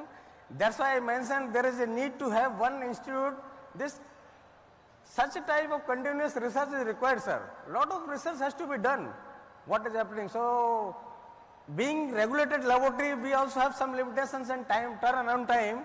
But I am encouraging to strengthen the research. So, I take your suggestions in a good manner, and I also propose to have more collaboration with other institutes to carry this kind of research. Yeah, thank you, sir. Thank you. Will do, sir. Hello, sir. One last question. Yeah. Yes, Hello, sir. sir. Yes. Yeah. Sir, congratulations for your very informative talk. Thank you. Sir, as far as the analysis of these drugs concerned, in the perspective of dope testing, we are generally using urine and blood samples. So, what do you think, what is the role of sample preparation? Because there are so many matrix interferences also because they are biological samples. So, and the analytes are present as very low concern, very trace amount, and the detection window is also very low. So what do you think, what is the role of sample preparation to overcome these limitations, and as well as what are the sample preparation methods you are adopting in your laboratory? Thank you, very good question. As I also said during my talk, this is a very challenging matrix. If you see 10 urine samples, they will be 10 may be different by appearance itself. Some may be very thick, specific gravity very high, and some specific gravity very low, like water. So there is a different, huge variation. So when we develop method and validate, we consider the full range of the specific gravity. So we try to have very good method during development itself. However, there is challenge always remains. Sometimes we may face problem. This method, validate method is not working for particular sample. So then we have to do some extra activity for particular, but we cannot change method for due to one sample. But it need to be taken into consideration. As well as we are following the LLE and SPE. These are two techniques generally we followed. Near future, that's why dried blood spot is being worked out to avoid these all kind of such matrix effect. But there is also challenge, lot of challenges to have all the substance in dried blood and method should be valid. Many laboratories are working, we are also working, but again it takes time, it will take time. However, there will be some positive and negative. So, as an analytical chemist, analytical scientist, we always have challenges and we have to live with challenges and we have to come with the situation. So, thank you. Sir, good morning, sir. Good morning. One last. Yeah, yes, please. sir, please. Thank you. Sir, most of the forensic labs, they are also having all facilities. May not be all, but 90% equipments are there in drugs section, NDPS section. But the main problem is the reference standards of the NDPS. So I think you have an access for NDPS standards. If you can have an MOU with the FSLs and CFSL, this problem will be solved. Thank you, sir, for your question. But let me tell you clearly, I don't have access, but we are doing all the required process. We are following to get all the control substance. Whatever the important license required, sir. Secondary standards at least you can provide. Yeah, that's not the primary. Very good. This is the good idea. That's why we begin this this kind of work, research work, and near future we will think in that. So I hope if some institute really established or with the help of the NFSU, we should do such kind of activity which may facilitate to all the entire forensic and other laboratory as well. Not only forensic, sir. This CRCL, some laboratory, they are also facing problem for reference material. So I hope we will be, together we can work good work and to help each other. Okay, this is Dr. Rukmini Krishnamurthy, retired director of Maharashtra, now the Academic Council member of NFSU. I've been to UN with this fellowship, UNDCP, where urine analysis, as you were saying, we had done that extensive in Maharashtra. I think even the actual extraction in microgram or even nanogram by the instruments like LCMS and all can be done. Of course, as you very correctly said, all the laboratories may not have. Right now, NFSU is going to provide a very good platform. I think all the laboratories, whenever they have any difficulties, apart from narcotic, any other thing, please coordinate with it so that a central agency is there which knows what are the difficulty of the laboratories in the country. Thank you, madam. And Dr. Vyas, as you know, is always positive with this. And being a part of NFS, I request all the laboratories in the country, whatever difficulty they have, they should approach National Forensic University for it, so that that problem is solved in a very highly and technical way and discussed at a national platform so that everyone gets a view of it. Thank you. Thank you, madam. I am also grateful to Dr. Vyas sir and madam for great support. Thank you, madam. Thank you. Thank you. Thank you, sir. Thank you. Thank you. It's a matter of great pride and pleasure to inform that National Forensic Sciences University has signed a memorandum of understanding with Ministry of Youth and Sports Affairs as well as FASI for setting up a center on sports supplements, nutritional sports supplements testing purpose. So now all over India, whichever sports supplements are being used by the sports people, they will be sent to National Forensic Sciences University and a certification would be done for those products and then it would be released into the market. So it's really a great opportunity for NFSU under the able leadership of Dr. J.M. Vyas sir. And as very rightly said by Director P.L. Sahu sir, we are working in collaboration with each other. Thank you so much, sir.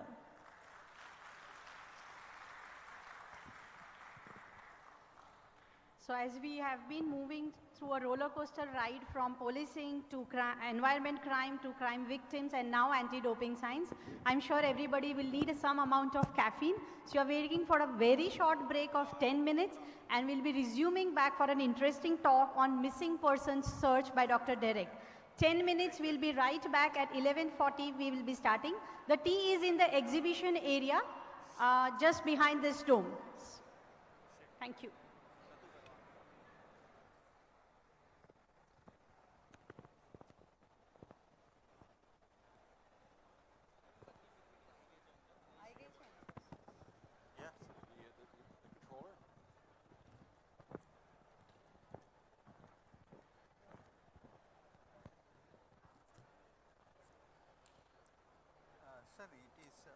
Yeah, it's mine.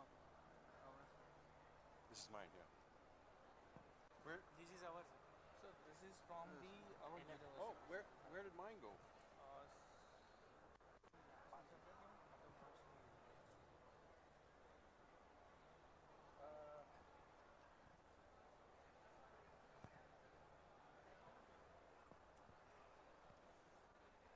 Sir, we have not plugged in here. It could be in your bag. That's yours, right? Yeah. Right. Yes. This is the same as mine, and I gave Charles. Can you check over there when you are? Yeah. I'll go check there. Sorry.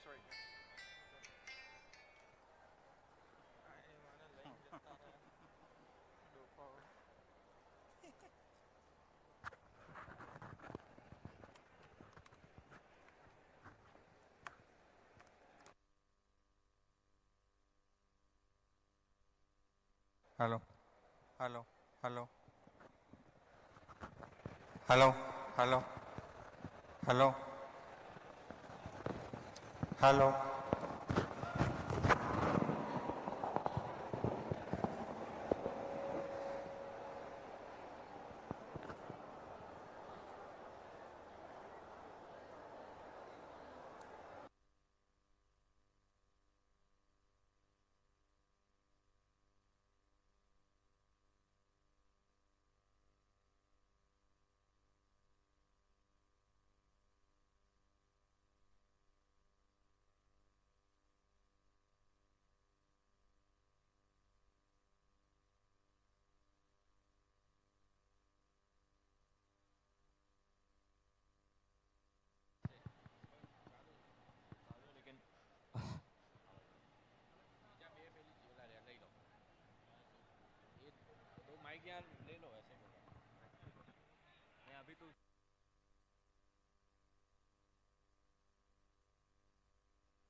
We'll be starting the session soon.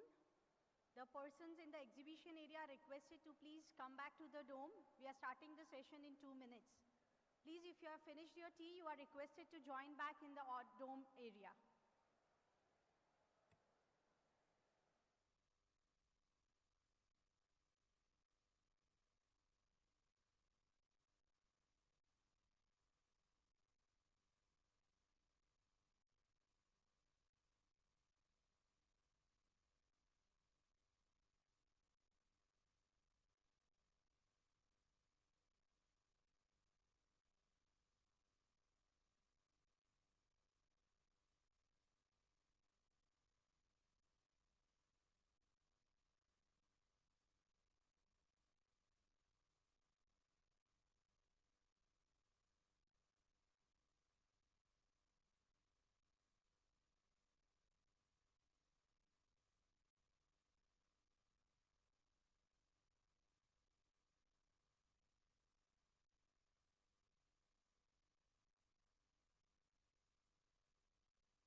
afternoon, everyone. And I welcome back after the refreshing tea for the next session on missing persons, which will be delivered by Dr. Derek Congram. May I invite sir to kindly occupy the dais, please. A big round of applause for Dr. Derek Congram.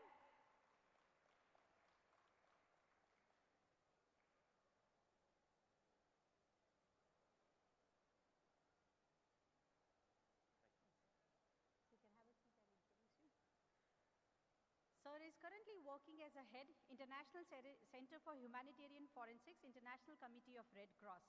Sir is a forensic archaeologist and a board-certified anthropologist specializing in medical, legal, and humanitarian applications, specifically the search for missing persons, their identification, and repatriation. Since 1999, he has taught, researched, and consulted in more than 20 countries in English and Spanish and has working proficiency in French. He has consulted to different government and organizations including United Nations, International Criminal Court, International Committee of Red Cross, and Argentine Forensic Anthropology team. Sir has taught in the field, laboratory, and classroom in Spain, Canada, and UK and Colombia at the graduate and undergraduate level. His principal research interests are spatial and GIS analysis of clandestine grave locations, the recovery and memorialization of war dead, and professional ethics. We welcome you, sir. May I now invite Dr. A.K. Sharma, Director CFSL Guwahati, to kindly welcome sir and felicitate him.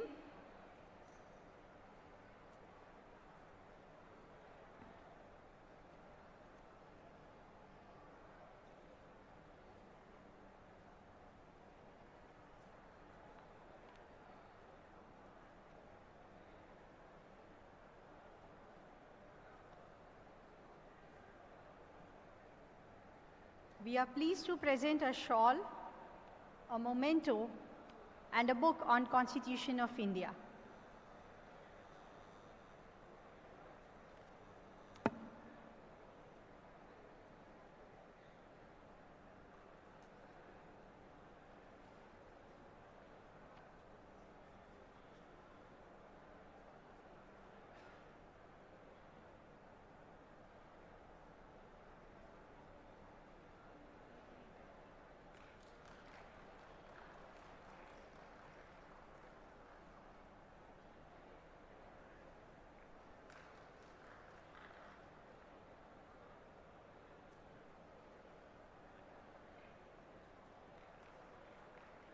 Thank you, sir. I invite your talk on new technologies and search for missing persons.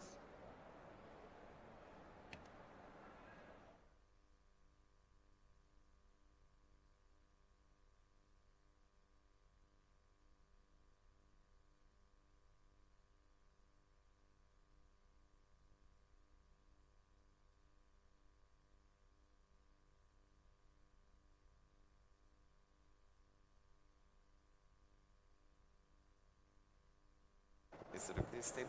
Great, thank you. Thank you. Okay, sir. Yeah, sure. You good?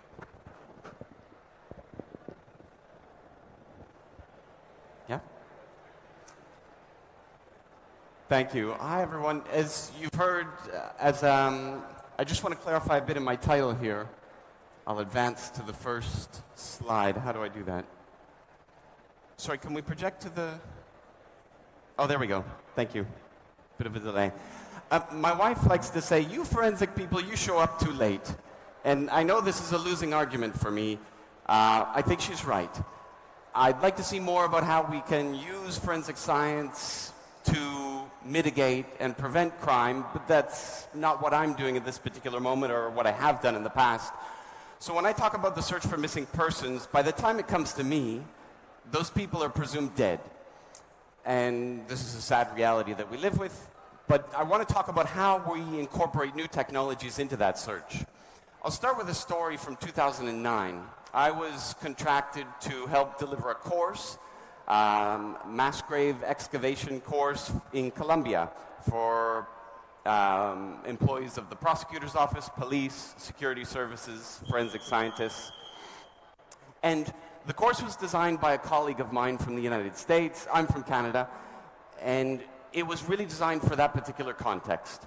And so there was a point where we were introducing the participants to a total station. A total station is what we use in civil engineering, in traffic accident reconstruction, in archaeology, and it shoots out a laser to a prism, measures distance, angle, and you create a digital map. So as we're talking about how to use the total station with the participants, I could see there was a real lack of interest and engagement on that. So when we had the inevitable coffee break in Colombia, I asked one of the participants, I said, "You don't seem convinced about this total station." And he said, "Look, Colombia's been at war since the 1960s. We have 150,000 missing persons. They call me at 4 o'clock in the morning and they say, get to the airport by 4:30. And we get on a helicopter, we fly into where we're supposed to search, and they say, start digging now, and by sunset, we need to be out of here." He said, "If I bring this machine, that's one less person with a shovel. Which should I choose? I'll always choose another person with a shovel." Okay, great. So now I'm understanding a little bit about their context and how maybe this technology isn't going to work. But many investigations typically start with witness testimony. In this particular case, it's historical. 2 British ships were looking for the Northwest Passage. That's a route, a maritime route from the Atlantic to the Pacific Ocean through Arctic Canada. They disappeared, 160-some crew. Expeditions were sent to look for these missing people, and they naturally connected with the Inuit. The Inuit are the indigenous peoples of the North. They were the witnesses. They saw a mast protruding from the water. And of course, they have an amazing visual map, mental map of the landscape because of their particular conditions. When a witness tells us, "Oh, we saw something here," then we engage typically in a macroscopic search. Macroscopic, of course, is technical jargon that we love to use. Using our eyes, we might see upturned soil, as in this example of a recent burial. The next image is the same burial 1 year later. We don't see the upturned soil anymore, but we do see evidence of a microenvironment, a microclimate, anomalous vegetation. The soil is aerated, it's holding more moisture, it's producing other visual clues as to where we should be digging. And then that search continues at a subterranean level. As an archaeologist, we're used to saying, okay, let's get rid of all that vegetation. What we're really interested in is the dirt. And you can see very clear signs of a burial there. So the typical scenario is this. A witness says, look here, we look there, and we dig. Case closed, right? Often, not always. But of course, in any forensic investigation, you need to be documenting the process, and the traditional method is with pencil, paper, a bit of geometry, Pythagorean's theory, metric tapes. Not so difficult, easy to use anywhere you go. But I want to talk a bit about how we can use digital technology and new technologies to inform both before, during, and after an investigation. In this instance, the image on the left is from an aircraft crash site from World War II, an American plane that crashed in Germany. I was leading the search, and we had a witness, and the witness said, dig in this field, but his precision was not good. The accuracy was there, but not precision. We need both of those things in science. And then another man, after about 3 weeks of digging, came along the road and showed us this image. He said, I think you need to be digging about 30 meters that way. And I looked at the image, and it seemed obvious.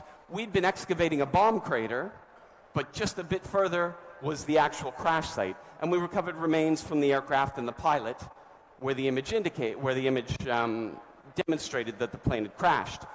This image was in a public archive, but the people I was working for wanted to follow that traditional route, and they weren't thinking, what else can we use to help make that search a more precise one? This is a satellite image from 1977. Now, in 1977, there were 2 that I can think of, organizations or governments that had satellite imagery, the United States and the Soviet Union, and neither of them were going to share it with you, or with investigators anyway. This was declassified in recent years and given to a team that was investigating disappearances from the 1970s in Argentina. It's of a military base, and the clarity is actually quite impressive. The previous image was taken from an airplane in 1945. This is taken from a satellite in the 1970s. Now, we all know, because we've all been on Google Earth, the quality and the availability that digital imagery from satellites that's accessible to all of us. It's no longer just exclusive to powerful militaries. These images are from the 1990s.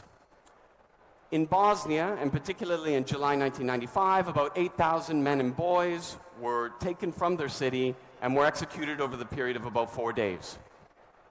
The United States, again, using imagery from planes, captured these images and during a press conference made them available to the public and demonstrated upturned soil and evidence of tracks from vehicles, large construction vehicles. They alleged that these are burial sites of the 8,000 missing men and boys. They were right. Subsequent investigations showed that. This is another investigation that I led that took place on a glacier in Alaska. And when we were planning it, in fact, my supervisor at the time was Bill Belcher, who I think spoke here 2 weeks ago. And I said to him, well, let's bring a total station, right? That machine I talked about that the Colombians didn't want. And he said, Derek, you're on a glacier. You need batteries. I said, well, we'll take more batteries. And he said, and how will you charge them? I said, okay, we'll use metric tapes and Pythagorean theorem and basic geometry. Good, back to the basics. And what we did, though, is we did a standard, typical map. I mean, we're on a glacier. There's nothing particular around there. A bit tricky to map, but using very simple techniques. But then we validated the map to see how accurate it was by overlaying it on a satellite image. So we could see the locations of human remains and aircraft wreckage that we had recovered. Subsequent analysis from the laboratory indicated who the remains belonged to, and then we could put that, superimpose it on this map to see the clustering and to help us search for more. In my home country of Canada, we have a historic event that we're using modern technology to investigate now. And this is the tragic history of quote-unquote Indian residential schools. The irony is lost on no one, I'm sure. But what happened is at least 6,000 children died in these schools, a product of colonialism.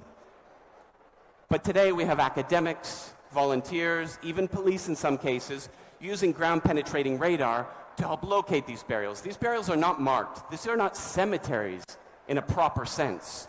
These are undignified places on schoolyards. But using technology like ground-penetrating radar, some communities don't want exhumations. There are cultural concerns about disturbing the spirits of the dead. But by marking these sites, by delimiting them, we can create a memorial space for those communities. This is a digital map from 20 years ago. This is not modern technology, but it's using the total station that I spoke about to map a mass grave from Bosnia. What we observed as we were investigating and filling out forms is that there were clusters of bodies that seemed to be distinct. The state of decomposition was different. The demographic profile of the victims was distinct. So, for example, where you see blue, that was a cluster of women and children. All the others appeared to be men. So we thought this is important information to document that we can't document well on paper with pen. So we made a basic digital map, and the idea is we need to identify these people. If these people were brought from different locations, this information that we're recovering at the time of investigation is important, because the blue people will be from the same place, and the green people will be from the same place. So this is helping facilitate documenting this information, digitizing it, is helping us with subsequent identification efforts. But then some colleagues and I, a geographer in particular, Gil Green, we started to put it into geographic information software. We said, let's go another step analytically. Not just document, let's analyze and then interpret. And one of the phenomena we saw with the former Yugoslavia is the defense argued in court, look, there are bodies everywhere, there are graves everywhere. It was chaos, it was civil war. But the prosecution was arguing, no. This was organized, it was coordinated, it was planned. So we had two sides to one story. By using spatial statistics and geographic information software, we plotted these primary burial sites. Now, primary sites are where the bodies were first buried. You'll remember the photographic images I showed you of upturned soil and vehicle track marks. That was shown and made public. And when that happened, the people responsible for the disappearances and killings of those people went back out, they dug up the bodies, and they moved them to other locations. So we have a primary burial site and a secondary burial site. When we put this into geographic information software, we see that the orange dots are the location of primary burials, and the green dots are secondary burials. And it's intuitive. You look at the map and you say, there's a lot of clustering. Well, why is that clustering important? Well, we can quantify it. So using a test called Moran's I, we can show that there's less than a 1% probability that the location of these burials is random. The location is not random. This is not chaos. This is organized, coordinated. These sites are related. We also used a method from the petroleum prospection industry called kernel density. Where have we found bodies already? That's where we'll probably find more. Geographic information science, and this is informing us before an investigation, before we go to the field, right? So it's not just at the moment of an investigation and in posterior analysis. And then I've done some research through my PhD, and that's been replicated in other countries using predictive modeling. Where should we be looking before we go? Because if you're like me, you get really tired of digging and digging and digging and finding nothing. So if we can narrow down the scope of investigation in advance, we really ought to. But I want to keep us in check for a bit. Technology will not solve all our problems, and I want us to think hard about what is possible versus what is useful, because sometimes it's possible, but it's not going to help. I understand the attraction to high-tech, new tools, new toys. I get it. But is it useful, and is it necessary? Those are two different questions. So I created a mathematical, everybody wants math and science, but it's a really simple probability statement for the search. And it says the probability of finding a burial when you have, the conditional is, direct testimony, and this is from a small sample in South America, in one country where I was working at the time. It's about 0.80. That's good, right? 80% chance with just witness, dig, done. But what about the other 20%? And what about when you don't have that direct witness testimony? Okay, so now the unanswerable cases are increasing. When we think about the evolving technology that's available to us and how we apply it, I just want to encourage us to think about how we build on the past rather than abandon it. It's part of an evolutionary process. I'm going back to my archaeological and anthropological roots here, right? Yes. Okay, I'll finish with the next slide. In fact, this is where I finish the talk, really. But I want to include one last note, and actually I have two more. Let me go to this one first. So what I'd like to advocate is that, of course, when we think about what methods we're going to use in a particular case, well, we can adopt methods from other places. There's nothing wrong with that. But we need to adapt them to the particular conditions in which we're operating. I work in a lot of different countries, and I know there are a lot of different opportunities and restrictions in each case. But then the next step people don't often take, and I would say, okay, you make compromises because that's not practical in another place, but how now do you innovate with indigenous solutions? And that's what this conference and the hackathon are all about, right? And speaking of that, I was lamenting to a student here on campus on Monday, and I said, we have a problem. At the International Center for Humanitarian Forensics, where I work, we plan to do training in mass fatality response. For that, we need certain equipment. We wanted to get the equipment from a company called Dapper Cadaver. I would score them 8 out of 10 for sort of marketing strategy, but 2 out of 10 for tastefulness in choosing their names. But they produce dummies or mannequins for the film industry and for training, particularly horror movies, action movies, so missing a limb and, entrails coming out. Our colleagues in Indonesia and Pakistan and other countries have ordered them. We tried ordering them, but there was a problem. I mean, there's a bit of misunderstanding about what are these things you're importing, right? I mean, it's a simple misunderstanding. But we couldn't get them in time. And we tried through the university, but then our budget year ran out. We didn't get them. And then the student said to me this week, he said, but sir, surely you can get this sort of thing in India. And I said, yes, I thought that too. But I'm not from here. Who do I know? I mean, this caters to Hollywood. Who caters to Bollywood? So I just want to finish because this is part of an indigenous solution that's possible, but I don't have the answer. So the student said, sir, you're going to be speaking this week to a big audience. You should give them this. They can help you out. I said, okay, let's try it. So this is a bit of a living experiment. I don't know if you can see my email address. It's at the bottom of the screen there. It's dcongram, C-O-N-G-R-A-M, @icrc.org. If you have connections with Bollywood, you know a supplier who can give us this sort of thing, please write to me. Thank you.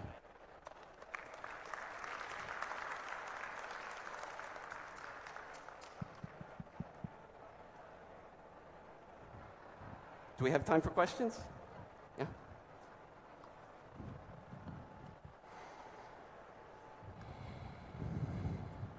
Thank you, sir. It was really a wonderful lecture. I just wanted to ask, what is the difference between your organization and ICMP, International Commission for Missing Persons? So, whether the basic approach is the same, or these are two independent organizations working for the same effect?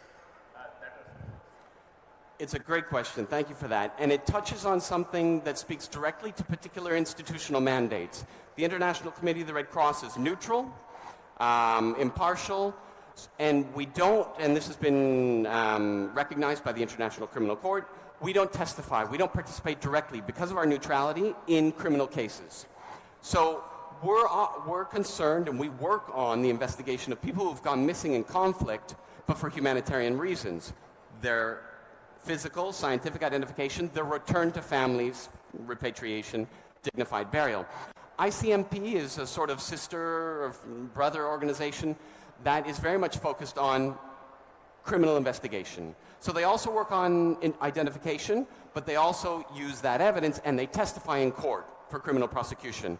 So we coordinate when we can, and this is something we need to navigate as well with governments and particular parties to a conflict.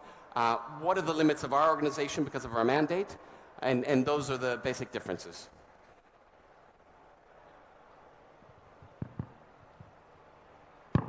Hello, I have a question here. Yes. So most of the cases that you discussed are for the missing person which are missing for long, like more than 50 years or 60 years. But suppose if a person is missing for last 10 days or so, and he or she might not be dead yet. So what are the technologies or advanced techniques that you use to find out such persons? That's great, thank you. I like there's a real absence of cynicism that I think is ingrained in a lot of forensic people. We have colleagues that aren't forensic colleagues that we work with to try and find the living. They might be people who joined armed groups and they've just lost contact, or they've been displaced, they're in camps or whatever. So we're trying to, part of the problem with this is in the conflict of armed context, these loss of family contacts occur in a sort of chaotic state. I mean, cell phones are great, they've got GPS units in them and so on, but people need to have access to them. And sometimes when we see irregular migration, people are abandoning them, they're cutting themselves off. But in a modern police investigation, typically that cell phone data becomes really useful, right? It's linked to them. There are some countries that have greater access than others to that. Generally, from the ICRC perspective, we're used to working in problematic environments. So a lot of it is witness testimony, asking families when they were last seen, approaching armed groups, approaching militaries and saying, this person went missing on this date when you were active in this area. What do you think happened? Have you seen anything? Have you know, very typical, traditional investigative footwork. Our neutrality often gives us access to locations where other groups can't, advocacy organizations, but of course it has its limitations as well, as I mentioned earlier. Yeah. Thank you very much, sir, for your wonderful talk. I now hand over the podium to Dr. Astha Pandey. We would now like to invite Dr. Gupta, Scientist E, Ministry of Electronics and Information Technology, on dais. Sir, please.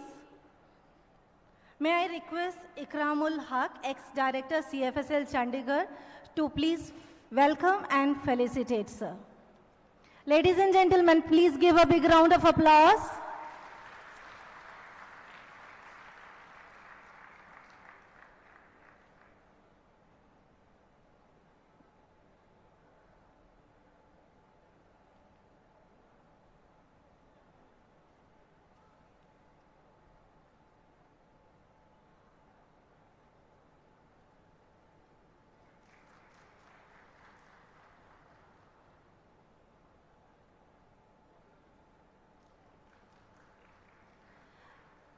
Ladies and gentlemen, please don't be stingy in clapping. Give a big round of applause. It gives a lot of enthusiasm to the speaker. Thank you so much, sir. Gaurav Gupta is the first Indian to earn a doctorate in the field of digital forensics. He was bestowed with the Young Scientist Award of the Indian Science Congress in 2010 by the man of science, Dr. APJ Abdul Kalam.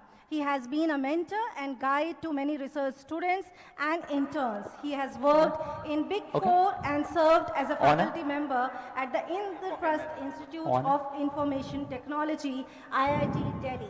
He is currently an additional director with the Ministry of Electronics and Information Technology, Government of India. He has delivered over 150 talks, including keynotes, and has published more than 60 technical research papers. He is the author of the bestseller book, Cyber Unsafe, available on Amazon. Ladies and gentlemen, please enjoy and cherish the knowledgeable lecture by Dr. Gaurav Gupta. Sir, please.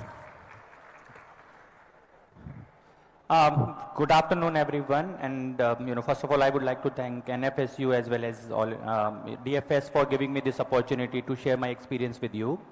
I will talk about a very simple, real-world problems which probably is going to pose a lot of challenges in front of digital forensics. So this talk is primarily listening towards students and researchers that what kind of problems you want to take up and how you can make a difference in terms of solving the real world problems which are going to be faced by digital forensic community. So I have experience in digital forensics. I am solving problems in cyber security and digital forensics, and this has been a compilation of things which I have experienced, on which I am working, my students are working, and I want startups and students and researchers and academia to work on so that we can save a lot of forex. Today what happens is we buy tools, we buy technologies which are not developed indigenously, and that's where a lot of forex goes out of the country. We lose out of lots of money.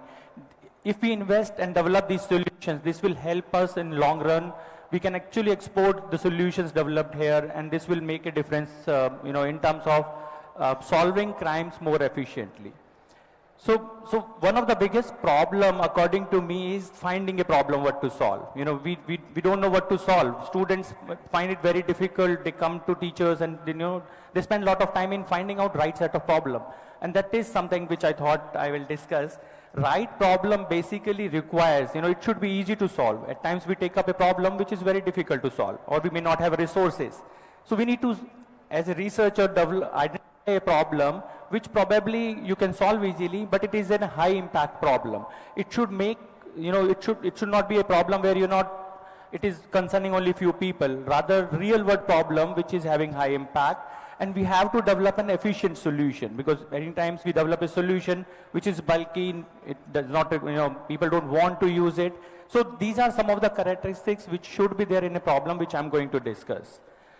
So again, I divided these two things that, if you see around you what have changed and what have not changed in last 2 decades. There are many areas of forensic science where a lot of development has taken place, whereas some of the things have not changed. They are as they were there 2 decades back, and still nobody has done anything on those.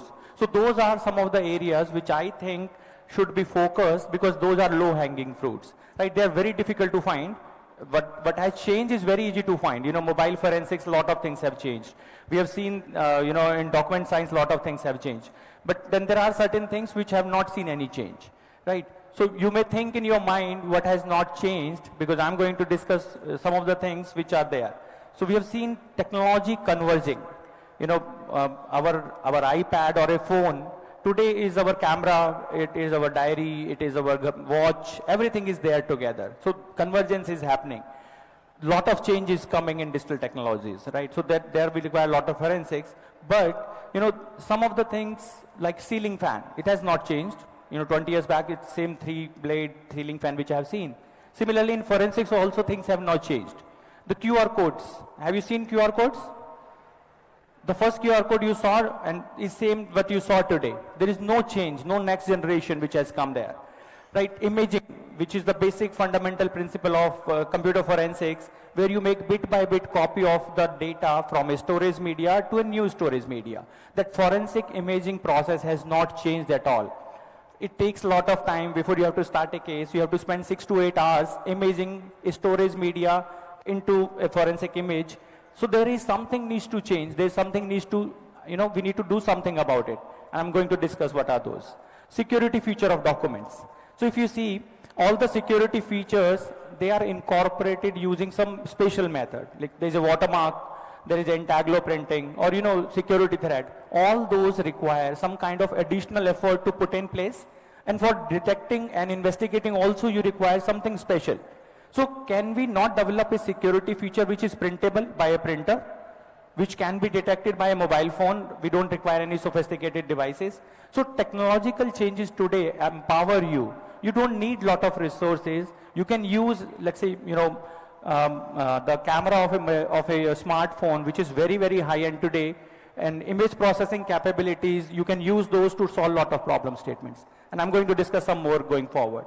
We have OCR. OCR accuracy is never 100%. Can we do something to make it 100% accurate? We have not done anything. We have not thought about it. Right? Our solutions are costly. They are bulky. They are not efficient. I have not seen any forensic solution which work on a mobile phone. Most of them require some specialized equipment. So can we port solutions to mobile phones so that we can carry them anywhere and can do investigation? That kind of thing is something which students can take up. That would be next generation forensic solutions. Right? Everything synthetic. Today is the era where you can use technology to make anything synthetic. I was, attending sessions yesterday. People are today developing synthetic audios, synthetic videos, synthetic images, which are very, very difficult to detect through existing technologies. So deep fake videos, deep fake audios will bypass conventional tools. So what can we do? How can we make use of artificial intelligence to develop solutions which can detect the problems created by the miscreants or the criminals using technology? So these are some of the key ingredients which basically should be kept in mind when we are choosing a problem and we are trying to solve it. Right? So my first problem statement is around that only, that we need some kind of graphical user-based, practical, extremely lightweight, efficient solutions to detect synthetic videos. So today, I'll show you a video here, if it works. Sorry. How do I play it? So this is a video where, you might have seen on WhatsApp and, it was circulating, where, in real time, the face of the person is being changed. Sometimes it's Virat Kohli, sometimes it's an actor, sometimes it's a normal person.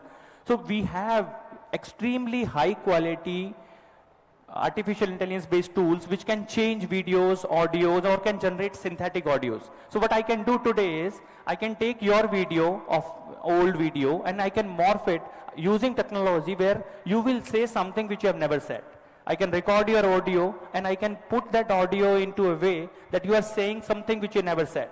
Same is the case with handwriting and so on. Right? How do we solve these kind of problems? You might have seen ChatGPT, which is an AI-based engine which can do a lot of things, and that will be used for doing a lot of fraudulent activities. How do we develop solutions to solve and detect and fix the problem posed by artificial intelligence technologies? That is something which is important, and we should actually work on this. This is the right time we take up these kind of problem statements.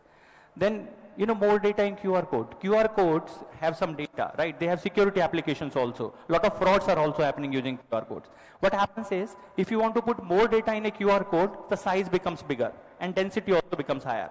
That's where, if you see the Aadhaar card, the QR code on the Aadhaar card have your data, including your biometric data. And that is very dense. And that's where the cost of printing of Aadhaar card is very high.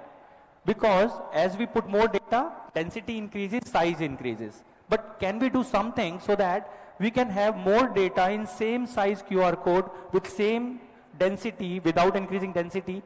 And that would actually make more uses possible for QR codes, especially in security and forensic domain. So we are working on it. We have solved some of it. So if you see here, they are color QR codes. They are not actually color. They are multiple QR codes embedded together which have more data. So if you try to scan them, this has multiple uses. It has one set of data which you can decode, and there are 3 sets of data which only specific application can decode. If I take a photocopy of this color QR code, that is also valid.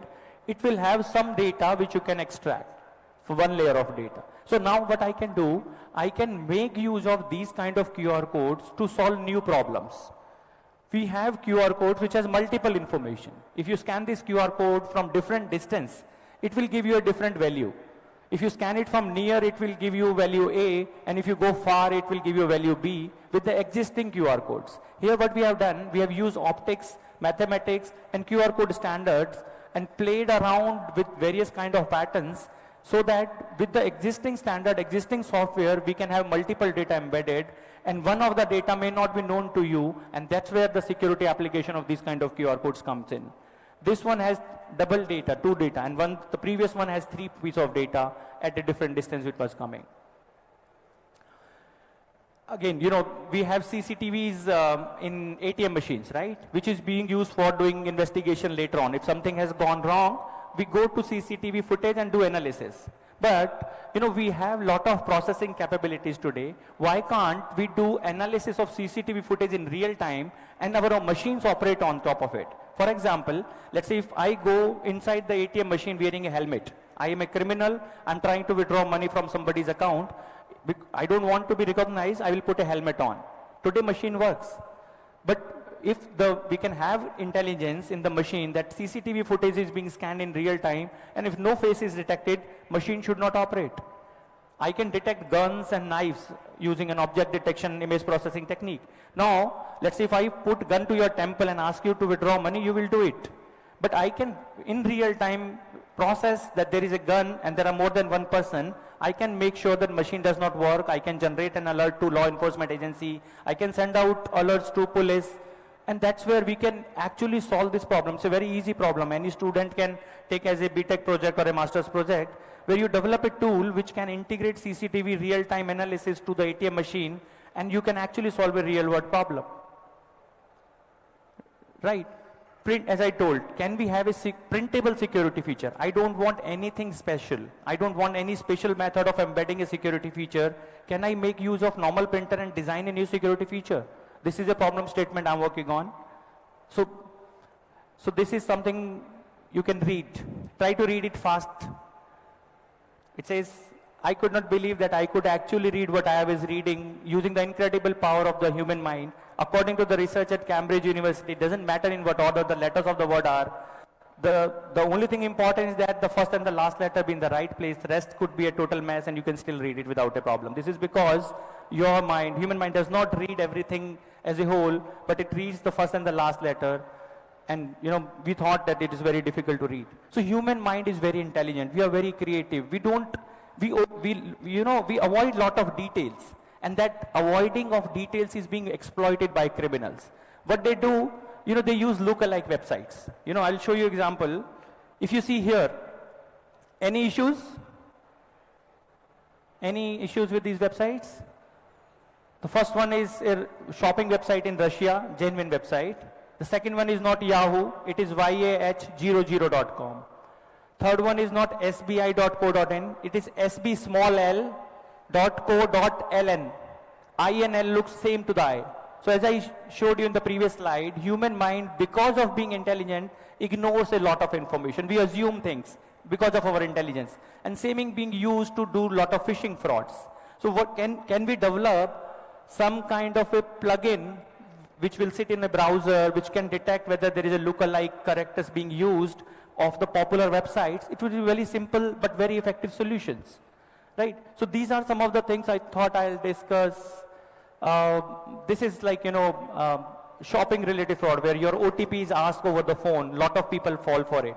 What we can probably do is the shopping website and the bank, they both know who you are. For example, if I'm placing an order from Amazon.com using your card, from where I'm ordering, the IP will tell which location I'm ordering from. When the SMS will come and I'm, let's say, in Delhi, so my latitude and longitude will be known to telecom service provider. If these two are combined together, it's a service which telecom service providers offer.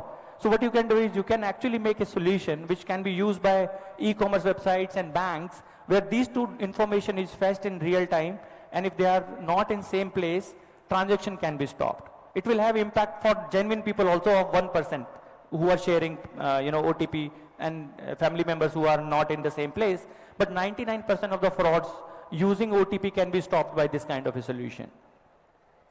Next is imaging, as I told, forensic imaging has not changed. Can we develop a next generation intelligent imaging where I do imaging leveraging some kind of analytics, artificial intelligence, and the common things which are having multiple copies. For example, a same movie clip is there on my laptop 10 times, which is having exactly same data. So apart from metadata and the slack space, the actual part which is replicated can be using AI and using a next generation hashing technique can be removed, and only one version will be stored, and we can develop next generation hashing technique and next generation intelligent imaging which will help you in terms of speeding up your forensic investigation time.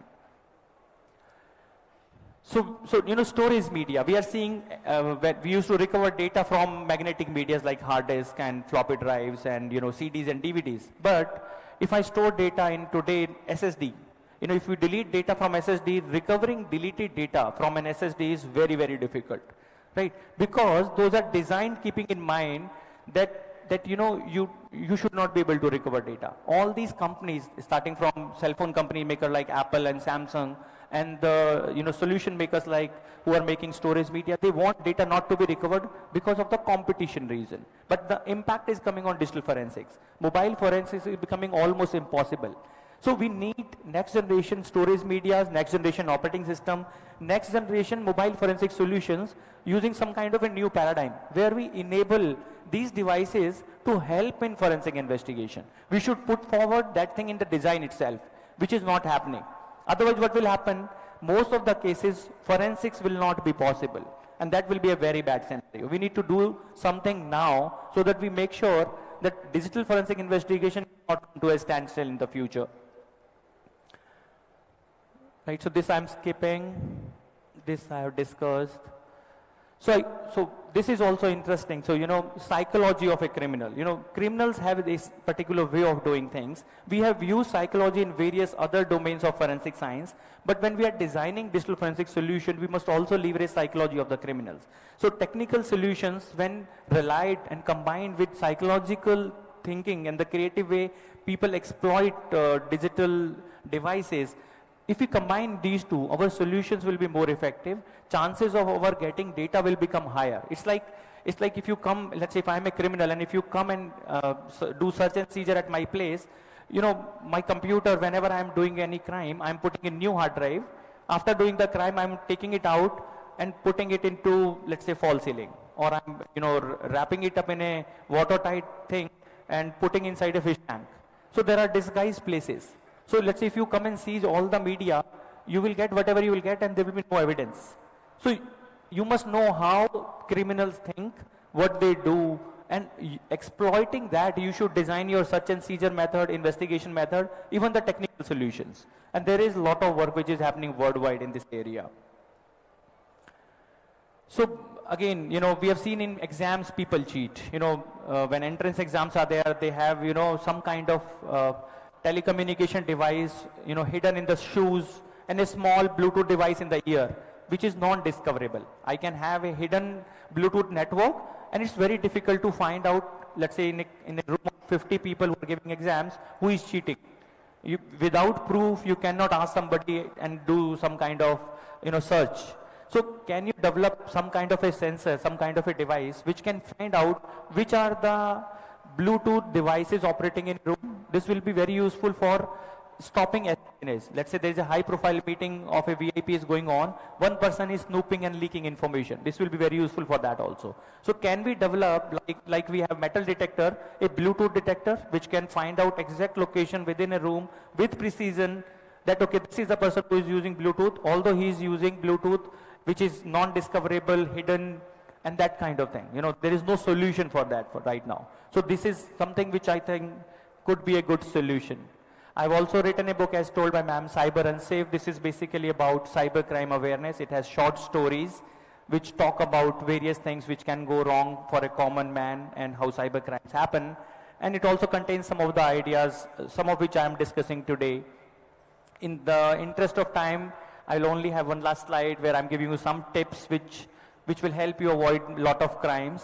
there is an option in your phone that you can put a SIM pin. You can protect your SIM card with a pin, so that if somebody steals your phone, he should not be able to misuse your SIM. Because what will happen otherwise is, the criminal will take out SIM from your phone and put into a new phone and install WhatsApp.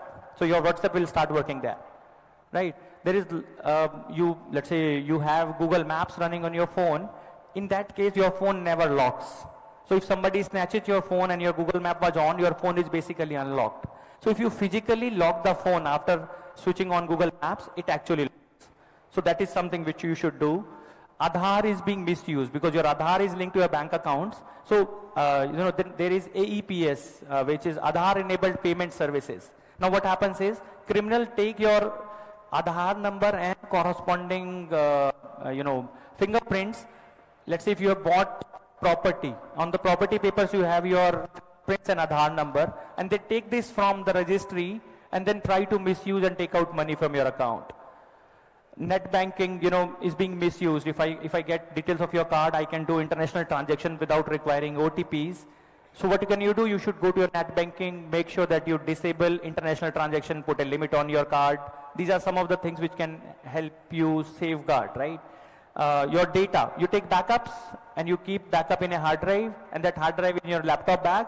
And if you lose your laptop bag, your backup is also lost. So make sure that your backup is always away from your source. If you take backup of a laptop, keep it in office. Backup of an office device should be at your home. And share the data which you have. Your boarding pass to Amazon parcel box, everything contains secret information. And anything which you are wasting or throwing away can be used to extract information to do cybercrime against you. You should ensure that any of your garbage is shredded so that useful information cannot be extracted from that. And all the social media websites store information about you, anything and everything you have done. If I ask you, what were you doing same time 1 year back? You can't recall, but Google timeline can. So if you go to takeout.google.com, it will have 10 to 15 GB data about each one of us.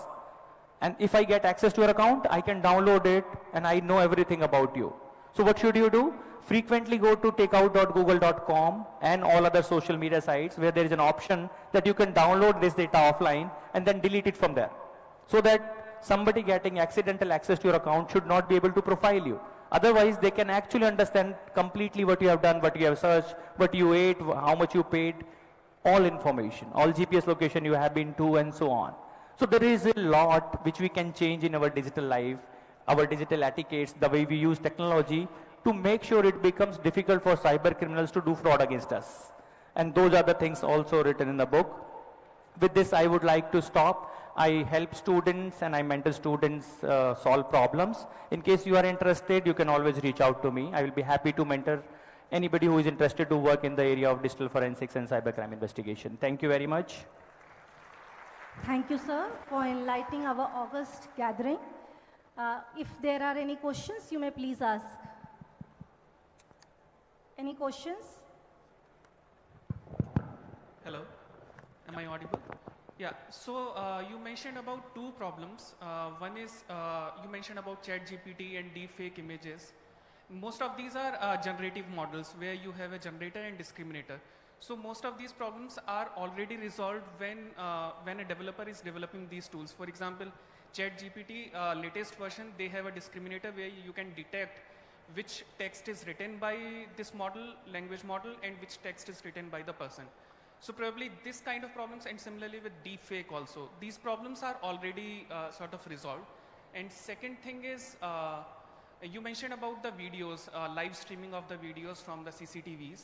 So there are already solutions. For example, in China and even in the US, there are research groups who work on these live streams and raise the alert wherever there is a suspicious activities. So it's sort of just a comment that, but yeah, there are other problems which can be tackled using AI and ML. So there are two set of problems I discussed. One are research problems, one are engineering problems, right? So as a startup, you may want to solve an engineering problem which is solved, but make a product out of it, and you can make a lot of money. Correct. Yeah. Thank you. We will take one more question as we are running short of time. Good afternoon, sir. Thank you so much for such an interactive session. I have a very nice question that AI is considered as self-developing or self-learning.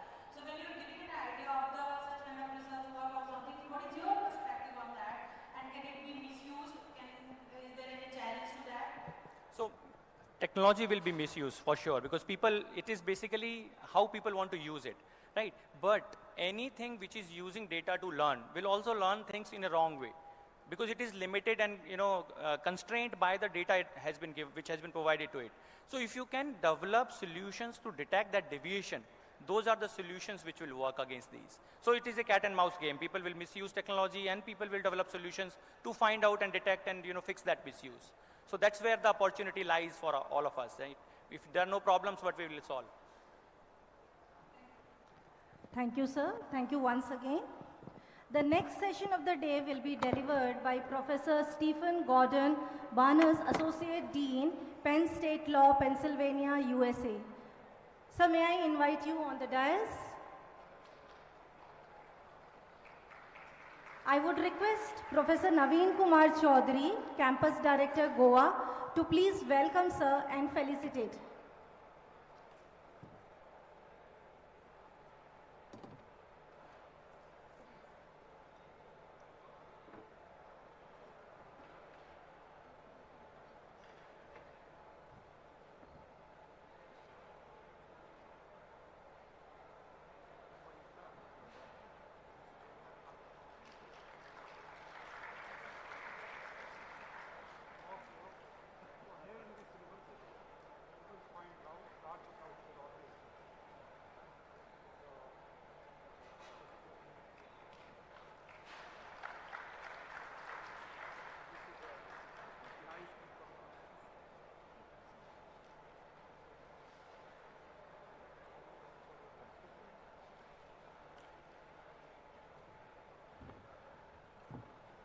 Professor Stephen has been in China, where he has worked as honorary law professor at the China University of Political Science and Law in Beijing, and he was also a visiting professor at other Chinese law schools. Steve is proficient in French, Chinese, and Swedish, and is energized by the rich diversity, talented international students brought to the Penn State Law. On Steve's perfect tuck this in the back, day, or? You will see him on his stand-up paddleboard on an ocean or a nearby lake and making more over a campfire with family and student. He is very encouraging and enthusiastic. And Ladies and gentlemen, please advance. give a big round of applause to encourage him for his lecture.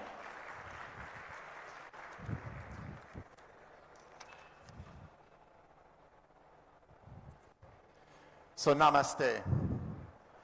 I am honored to come back home to Gujarat. I travel around the world, and I'm usually mostly in Norway 10 days out of the month.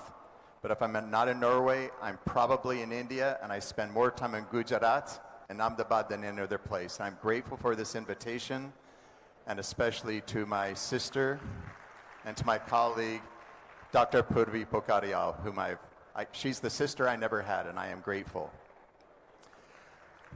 I must tell you that personally, selfishly, I am in awe to speak in front of such a large group of scientists. As a lawyer, I would say this is a lawyer's worst nightmare. But I would say globally, from the World Peace Index, I'm glad that there are a lot of scientists here and not many trained litigators. So I'm grateful for that. My topic comes off as being very too American. And I always want to start with this. Law reflects culture. Culture reflects law. So when I use the United States model, if you will, I'm using it simply as a comparison. It is not the way. It may not even be a way, but it's another way. So it's for comparative purposes only. Let's see here. So I'm going to talk a little bit about the market, the crime rate in the United States, and how that affects the need for lawyers and what those standards are for lawyers as it relates to effective counsel in forensic sciences. I'll be talking about the constitutional requirements, the regulatory, and at the very end I'll talk about what I think are the legal education opportunities. First of all, these are distressing statistics. And I guess if you're a forensic scientist or if you're a lawyer, you'd call this market opportunity, cynically. This is what's happening in the United States. You see, and at least according to the federal, because of federal and the state, and according to the federal, 57,287 cases reported in 2021. That's just federal. And you see the majority are related to drugs and to drug trafficking. 1.3 million acts of violent crime reported in all states.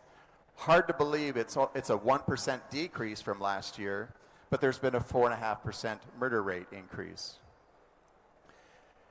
Now, here's another important statistic. According to the Department of Justice, more than 90% of federal prosecutions result in prosecutions. And here you see what happens statewide in California, Texas, and New York. And according to the data that I have, India's is significantly lower, 57%, but it was expressed yesterday it could be as low as 50%. And I think that's something to think about. I think it's multi-causal. But here's the other thing that's kind of a distressing statistic. Only 2% of the 80,000 people of persons who are prosecuted by the federal authorities went to trial. 90% pleaded guilty, and the remaining had their cases dismissed. Or another way to look at it is fewer than 1% went to trial and won their cases, at least, or won an acquittal. And in New York, only 5 to 10% of criminal cases go to trial. Talk about exonerations. 129 exonerations in 2020, or an aggregate of 1,737 years, 13.4 years per exoneree. And here are the causes. Inadequate legal counsel was a primary, false and misleading evidence, and in 19 cases, post-conviction DNA testing was conducted and attributed to exoneration. So you see the impact, or you see the lapse or the gap of not having forensic science. And I'd say here's the summary, or here are the troubling questions. More than 1/2 of the exonerations had inadequate legal counsel, false or misleading evidence, and DNA-related issues. The majority of prosecutions end up in plea bargains. So the problems, I think, are how many of these plea bargains are made that involve inadequate legal counsel, false or misleading evidence, and DNA-related issues that we don't even know about? And what are the effective counsel standards in place to mitigate? Now, I'm just going to stop right here for you scientists. You're saying, why am I hearing this lawyer or law professor talk about effective counsel? And I would suggest to you that it's more likely that you can present or promote your skills to the Indian Bar Council or to lawyers than it is them coming to you. So it's an opportunity not only as a citizen, but also as a trained professional to educate the bar. So there are a couple of standards. First of all, the baseline constitutional. In the United States, it's regulated by each state bar. And then the larger, what justice requires. First of all, the Sixth Amendment, there's a guaranteed right to counsel, but it doesn't talk about the quality of counsel in federal crimes or federal prosecutions. And then there's a case from 1963 that says not only is it applicable at the federal level, but to states under the Due Process Clause. How has it been interpreted by the U.S. Supreme Court in terms of effective counsel? Well, in a case called Strickland versus Washington, the trial's performance, if the Sixth Amendment right to counsel is violated if the trial attorney's performance falls below an objective standard of reasonableness. Hello, that's another lawyer word, not a scientific word. And the other is if there's a reasonable probability that the trial would have had a different result absent the deficient act or omission. Here's another case where it involves directly forensics. In this case, 2011, the defense counsel failed to present a blood plotter analysis, whereas the prosecution did. And because of the absence, it was ruled that the defendant did not have effective counsel. In another case, which involved ballistics, the defense counsel received the narrative from his client about how the crime occurred. The defense counsel did not produce any ballistics evidence, and he had a duty to do so to counter what the prosecution did. So the Supreme Court determined that this lawyer violated his client's rights as it relates to his constitutional right to effective counsel. In the case of Hinton versus Alabama, in this case, the defense counsel was just being kind of lazy and assumed that because this cost of a ballistics expert was going to be greater than what he thought was $500, which would be beyond the state standard, he just didn't do it, instead of appealing to the court for more resources. So this was violative of the defendant's right to counsel. In plea bargains, also, if it doesn't go to trial, that effective right to counsel follows as well. And here's the case where it says effective counsel is also required during a negotiation, not only during trial. These standards are reinforced in each state bar. And I'm not going to read through these, but you'll have access to my PowerPoint. But you'll see that there's a constitutional standard, which is the floor, and then the states, one by one, they can raise the bar, so to speak, to meet a higher standard. And you see this Weasley word, reasonable and reasonably, which is determined by the courts. With regard, for example, to New York, it uses the word competence. What is competence? And there you see the word reasonable. Competent representation requires the legal knowledge, skill, thoroughness, and preparation reasonably necessary for the representation. So what is reasonable? Does it require one to engage forensic scientists? And I would suggest that it does, and that's what the U.S. Supreme Court has ruled. Now I'm just going to make this rather short and sweet. When we talk about confidence and competence, and here I am in the land of Gandhiji, many people outside of India forget that he was a lawyer, a great lawyer. But let's talk about his first case that he had in Mumbai. I quote from his autobiography. He said, "It was a small case." Second thing he says, and I think lawyers can feel this on their first day in trial, "I stood up, but my heart sank into my boots, my head was reeling, and I felt as though the whole court was doing likewise. I hastened from the court, not knowing whether my client won or lost her case. I decided not to take up any more cases until I had courage enough to conduct them." And I think this is a pretty good definition of competence, of being able to represent a client. And someone who is as great as Gandhiji in his first case acknowledged, "I'm not ready." And I think we as lawyers, we have to have the confidence to represent our clients, but we have to realize our limitations. And there's no other person better to learn from than Gandhiji. So what's next?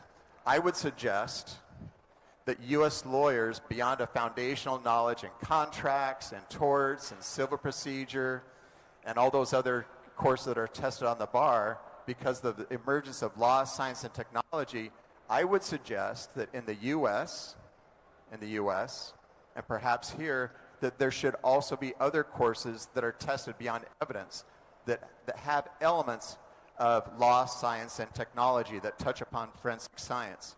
And as such, the bar organizations are going to have to respond, and so are the exams. So I suggest here, what about Indian lawyers? Should they also be tested beyond just those course subjects? And I think that's an open question. But here's what inspires me when I'm here at NFSU. You're doing that. You're training lawyers who are familiar with forensic sciences. or that are exposed to it.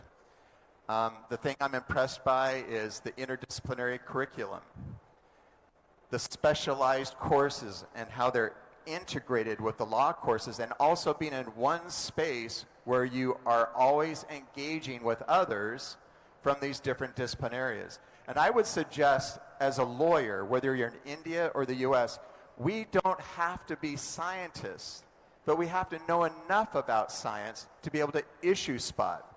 And I'm going to put my colleague and friend, Professor Charlie, on the spot. I think you learn from him.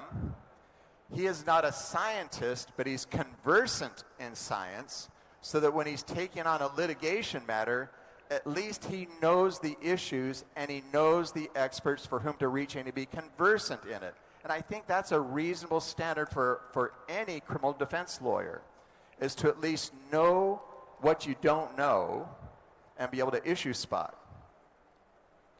Finally, I'm just going to end with this, and this is on a very personal note. There is so much for the world to learn from India. I am inspired by India, and my sister Purvi knows I get kind of emotional when I talk about Gandhiji.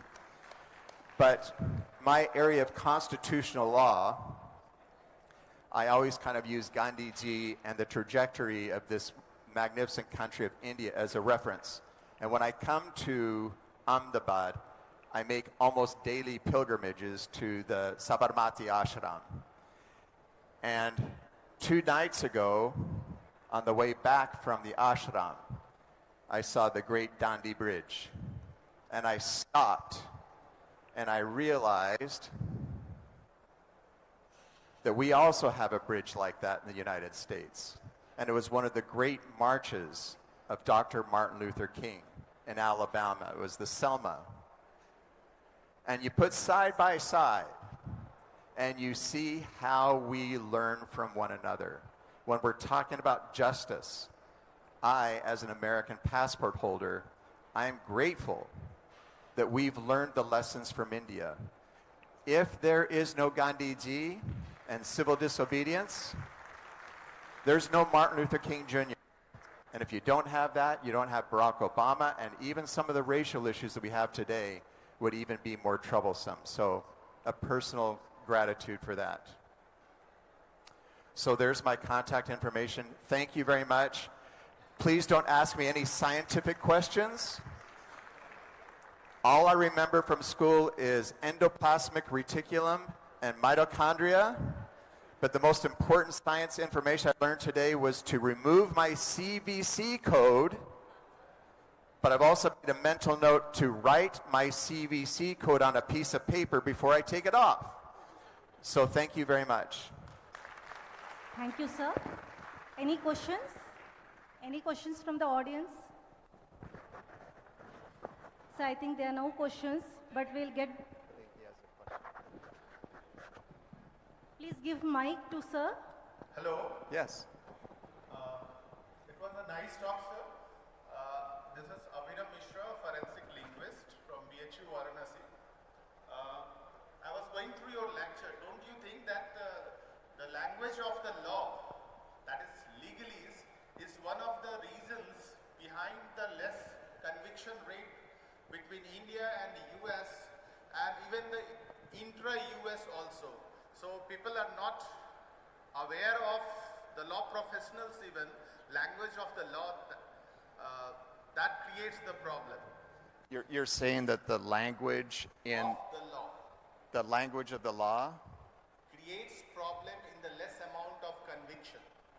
That's an interesting theory. I haven't thought about that before, because I've looked at the reasonableness as being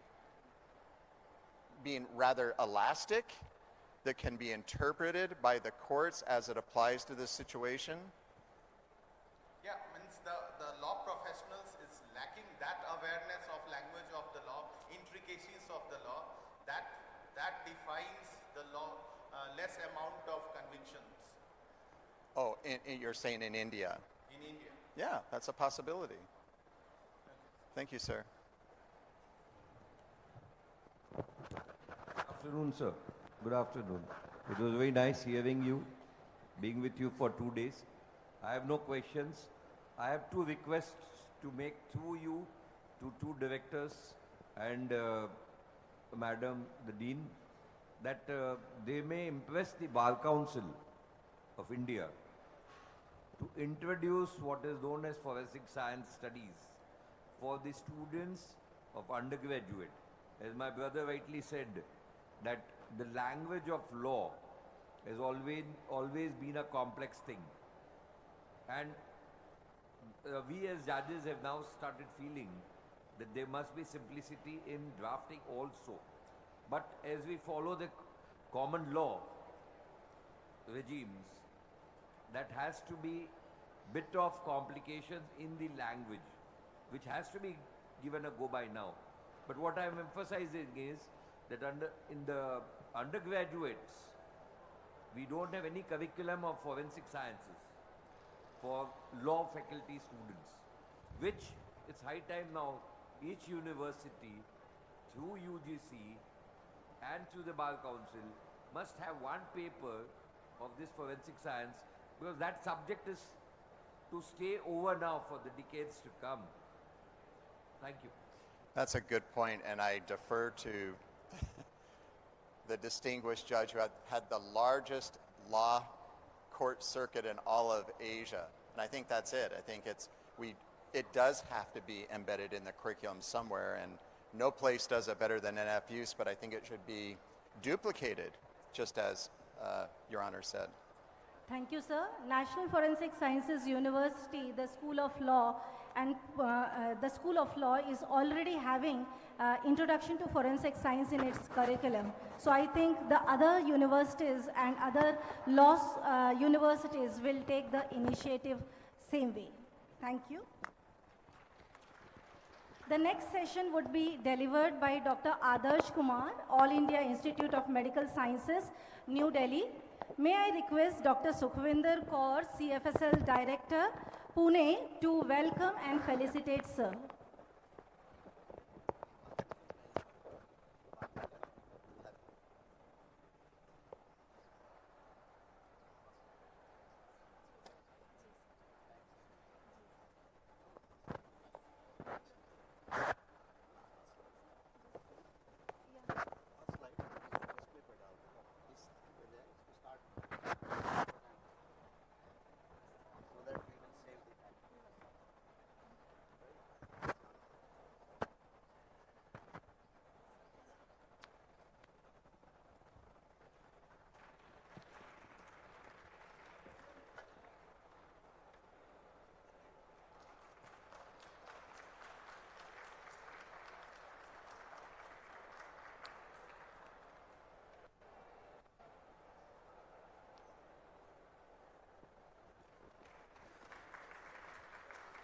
Thank you, ma'am.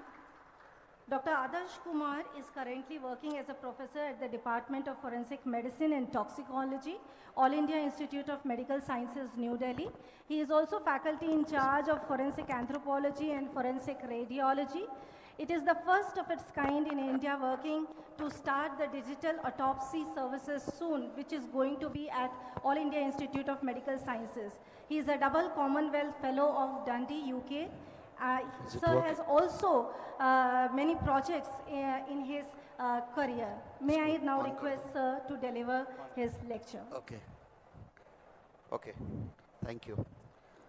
A very good afternoon, distinguished delegates, speakers from all over the world, faculties, and my dear students. Actually, I'll be guilty of committing the crime of eating away into your precious lunch time, but unfortunately, that's my fault.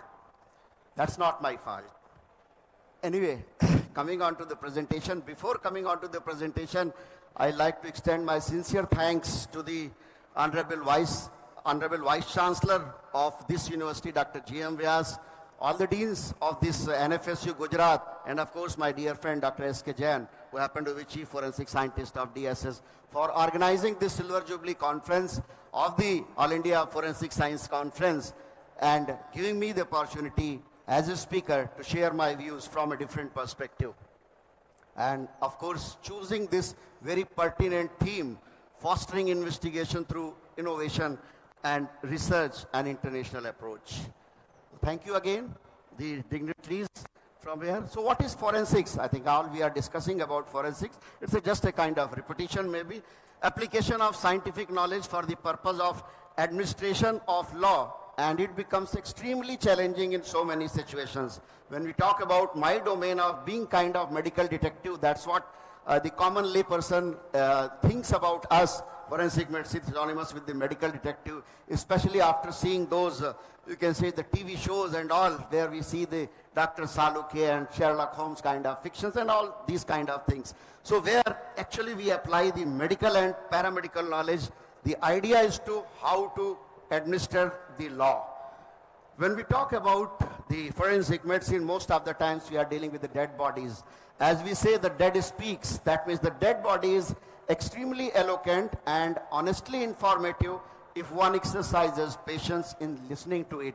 And that's where the role of expertise lies. When we talk about the criminal investigation system, I think all of you will agree that it's a teamwork, and there so many problems happen because of that lack of coordination between different persons, different investigating agencies. When we talk about any crime against the human body, if you see at the helm of affairs or at the pivotal role, it is the police person who is there. And we see in the day-to-day practice that how much weak link, or I should say the weakest link, lies over there. With this kind of conferences and so many other training programs, we are trying to improve that system, of course, as well. Then the second, when we talk about the crime against human body, the important role comes of the doctor. Again, there is another weak link because of our policies also. Many of the times, as we know, that almost 80 to 85% of the total medico-legal work is still being done by the MBBS doctor, who in the eyes of law is competent, but actually he is not competent. We still have not reached that stage as like in the developed world, where every medico-legal work is being taken care of by the forensic medicine experts. Then the third entity, third important pillar of that criminal investigation system, the forensic scientist. And we know how much variation is there, how much problem is there in every domain. And then when we talk about all these, so our public prosecutor, then his role comes into picture, and he puts all those evidences, statements, everything before the law. And I think senior persons all will agree. Many of the times we have seen it is the public prosecutor who is also at the, you can say, one of the very weak link.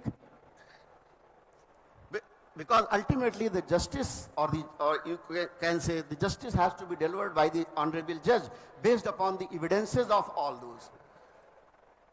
Well, when we talk about the imparting this, how forensic medicine helps in imparting the social justice, I say to my doctor friends, doctor colleagues, students, that when you are treating a person, we are treating a patient, you are only taking care of that particular person. Maybe few of the associated persons related with the family. When you are solving any crime case as a forensic medicine doctor, in fact, you are treating the whole of the society, because crime affects the whole society. It's not an individual person.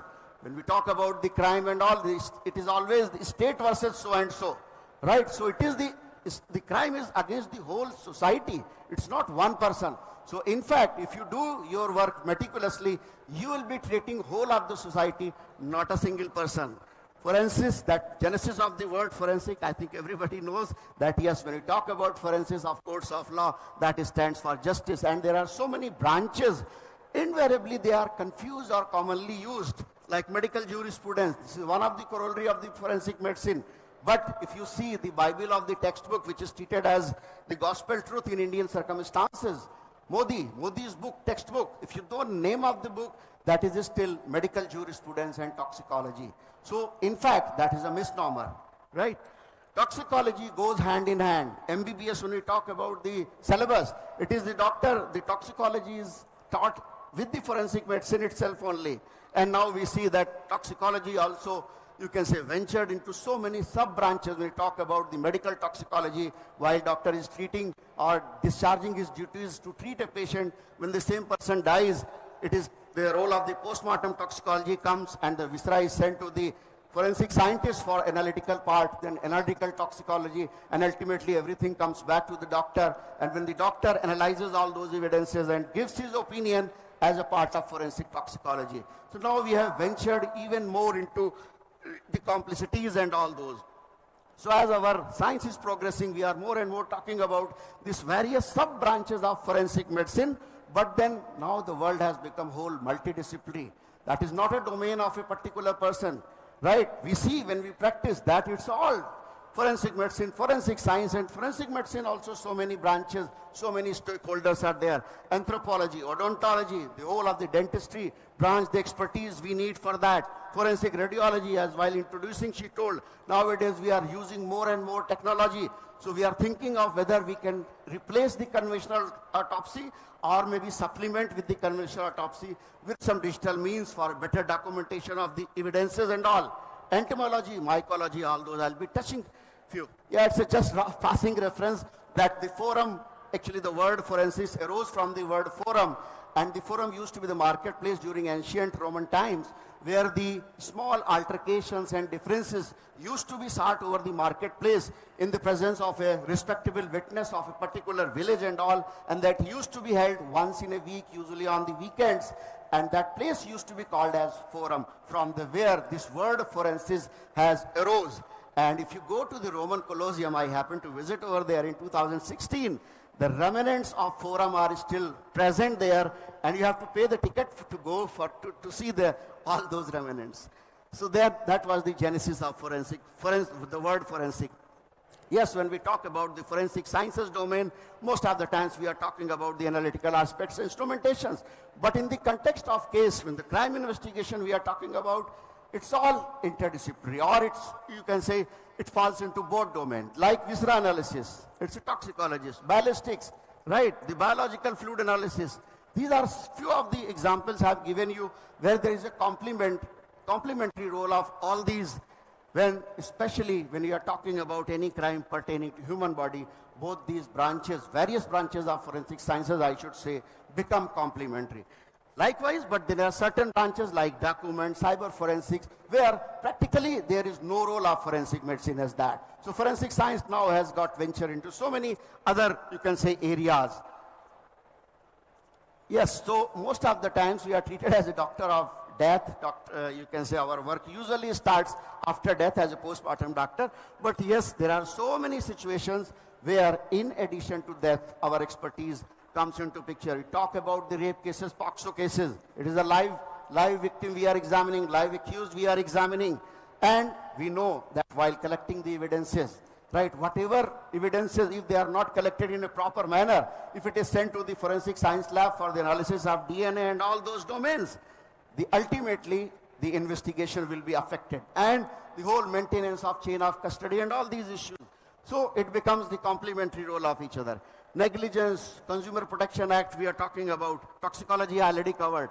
Let us branch this forensic engineering, where these road traffic accidents also, we are talking about how to have the multidisciplinary approach to sort out. We used in so many cases, like Gopinath Mundi case, where I collaborated with the IIT Delhi persons from the mechanical engineering branch, where there were issues that, okay, this vehicle was going on this speed, and it was hit from left side, right side, whether the pattern of injuries which is possible, which is present over there, which can be explained with those kind of things.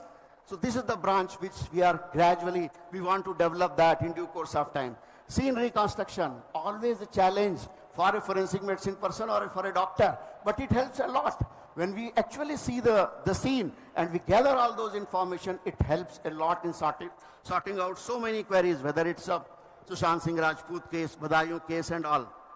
Suicide note analysis, it looks like that, okay, it's the handwriting which is coming into picture. But when you go into the intricacies of that, many times in IAS DK Ravi death case of this Karnataka, Bangalore, we use the help of that the suicide note, the document expert for the signature and all, how his signature were changing over a period of time, which was indicating a kind of megalomaniac attitude which he was developing, which ultimately led to the committing of suicide, that IAS person. So all these kind of things now we are discussing and we are talking about. Forensic engineering, I already discussed about that. Reconstruction of scene, yeah, Sushant Singh Rajput case. So actually, why we sorted out so beautifully all those scientific intricacies? Again, it's a teamwork. So many persons from CFSL, we went as a team, we tried to sort out whatever lacunas, questions were there in a scientific manner. This was there, just as a passing reference, it was Sushant Singh Rajput case, we went there. Balayu two sisters death. Again, this scene reconstruction helps a lot, and there comes the lacuna. Still in our practical system, forget about these rare cases, so-called high-profile cases, which are handled through CBI. There is you can say, kind of teamwork is there, but by and large, in other situations, it is a poor doctor who is working in a separate domain. The forensic scientists are working in a separate domain. There is no collaboration between two of them, and that's how so many cases the problem occurs because of lack of coordination and all. So this postmortem, if we talk about my specific domain of conducting the postmortem, why it is done? The first and foremost is to, you see, the recovery of the body, corpus delicti, that has to be recovered, the body of offense. Once it is recovered, then comes the question of identification. Of course, it is the role of the police person first is there. 3 days, 72 hours, and he makes all out efforts. But if his efforts fail, then we venture into the other intricacies. All these branches, anthropology, fingerprints, DNA experts, they're all related with the identification itself, forensic dentistry, so many things. We talk about the time since death, estimation of postmortem interval. Again, there is a, you can say, help we need, cause of death. These are the basically, you talk about any domain, we need the complementary role of the forensic scientist depending upon situation to situation. Dactylography, we can say, we can boast, yes, we are the top, and in fact, this method was developed in India itself, way back, almost 140 years back. So all these develops. So now we know that, okay, it was actually not the only the Francis Galton system of, you can say, fingerprinting. Actually, these two persons were actually responsible for developing these fingerprint like that. And now we have got that Aadhaar. So FBI, they are using those database for the criminals. We are still stuck up at that. So UDID is there. Okay, civil issues that can be used, the Aadhaar card information, but still we are just thinking about using it for the criminal purposes. And in fact, few days ago, last month itself, I had a meeting with the UDID authorities, how we can use it for the criminal investigation and not violating the privacy issues and all. So I think that's very, very soon we are going to happen. So dactylography, it's forensic anthropology, yes, when it's only bony remains are there, then we talk about the various investigation, whether it's an Atari and all those, yes. And when actually you venture into all these things, you feel that whatever we know, and we think that, yes, we are the super boss. But actually, when you interact with your colleagues and all, then you know how much lacking you are. So I get to learn so much about these various intricacies during my stint as a Commonwealth Fellow in Scotland, Dundee, where actually I could understand the nuances of that. And unfortunately, I should say that Sheena Bora case happened just after that. So whatever knowledge I could gain from there, actually God gave me the opportunity to use for the practical scenario, and that's how we could sort out so many issues pertaining to the investigation of that death case. Forensic odontology, when we are talking about identification anthropology, this domain of the forensic anthropology, you can say so many helpful in so many situations. Sheena Bora case, you see how ultimately, meticulously we correlated, and ultimately with the help of DNA, we could finally establish conclusively that this is the identity. So many times this help was taken from the forensic odontologist, right? Still, we are, you can say, we don't have that, you can see, the kind of established courses here, barring that now NFSU has started, of course, this course where I think now we are doing a very great work, and all these expertise which will be used in due course of time wherever all these questions arises. Forensic odontology, because of the time constraint, I will be just skipping all those.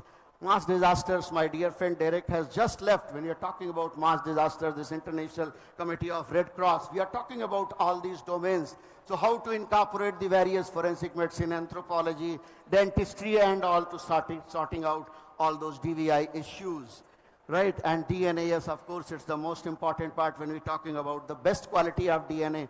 So we discuss about all these, right? Talking about the time since death, crime scene officers, usually they are the first person who go to the scene of crime, not the doctor. What happens practically? The time since death has to be given by the doctor, and that dead body is lying in the mortuary. We just try to correlate whatever from the circumstantial evidence, the inquest papers and all. In that way, I will share that in Delhi, we have started that crime scene officers, they are going to the scene, they are better trained in forensic science concepts, and they are in a better position to tell about all these. The idea is they also need to understand. So there is, you can say, need of collaboration, whether they are really understanding these kind of concepts, what are various changes, right? That needs to be understood and applied in our situation. And I was very happy to see that yesterday only I could get this information that in this very conference, one study, this nomogram study for the post-mortem interval, got the first prize here itself. So that's a kind of collaboration, you can say. That's how the beginning has been done, how we can collaborate and all these levels. All these situations, when we actually visit the scene of crime, then we understand what could be the pattern. Otherwise, the allegation is he was hit and everybody will think that this is a trauma. But it's actually a post-mortem staining because of the unusual position. So if the doctor is not given the information about what actually the position of the body was, or not given a chance to visit the scene, what actually it was founded, he cannot correlate. So then liable for misinterpretation, and then all kinds of controversies are there. So scene of crime visit helps a lot. Rigor mortis. Again, if you visited the crime, this pattern, you can very well appreciate that how this rigor mortis is also fixed and is not changing.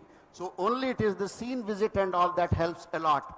Whether it's all those maggots, when the body decomposes further, the maggots, now we are a whole branch of forensic entomology. In India, we don't have that research where this help of entomology, the insects, we can comment upon the post-mortem interval. Again, there is a need to collaboration because dead body will come to us as a doctor, I am telling you about. Right, but there are no forensic scientists who can take care of these.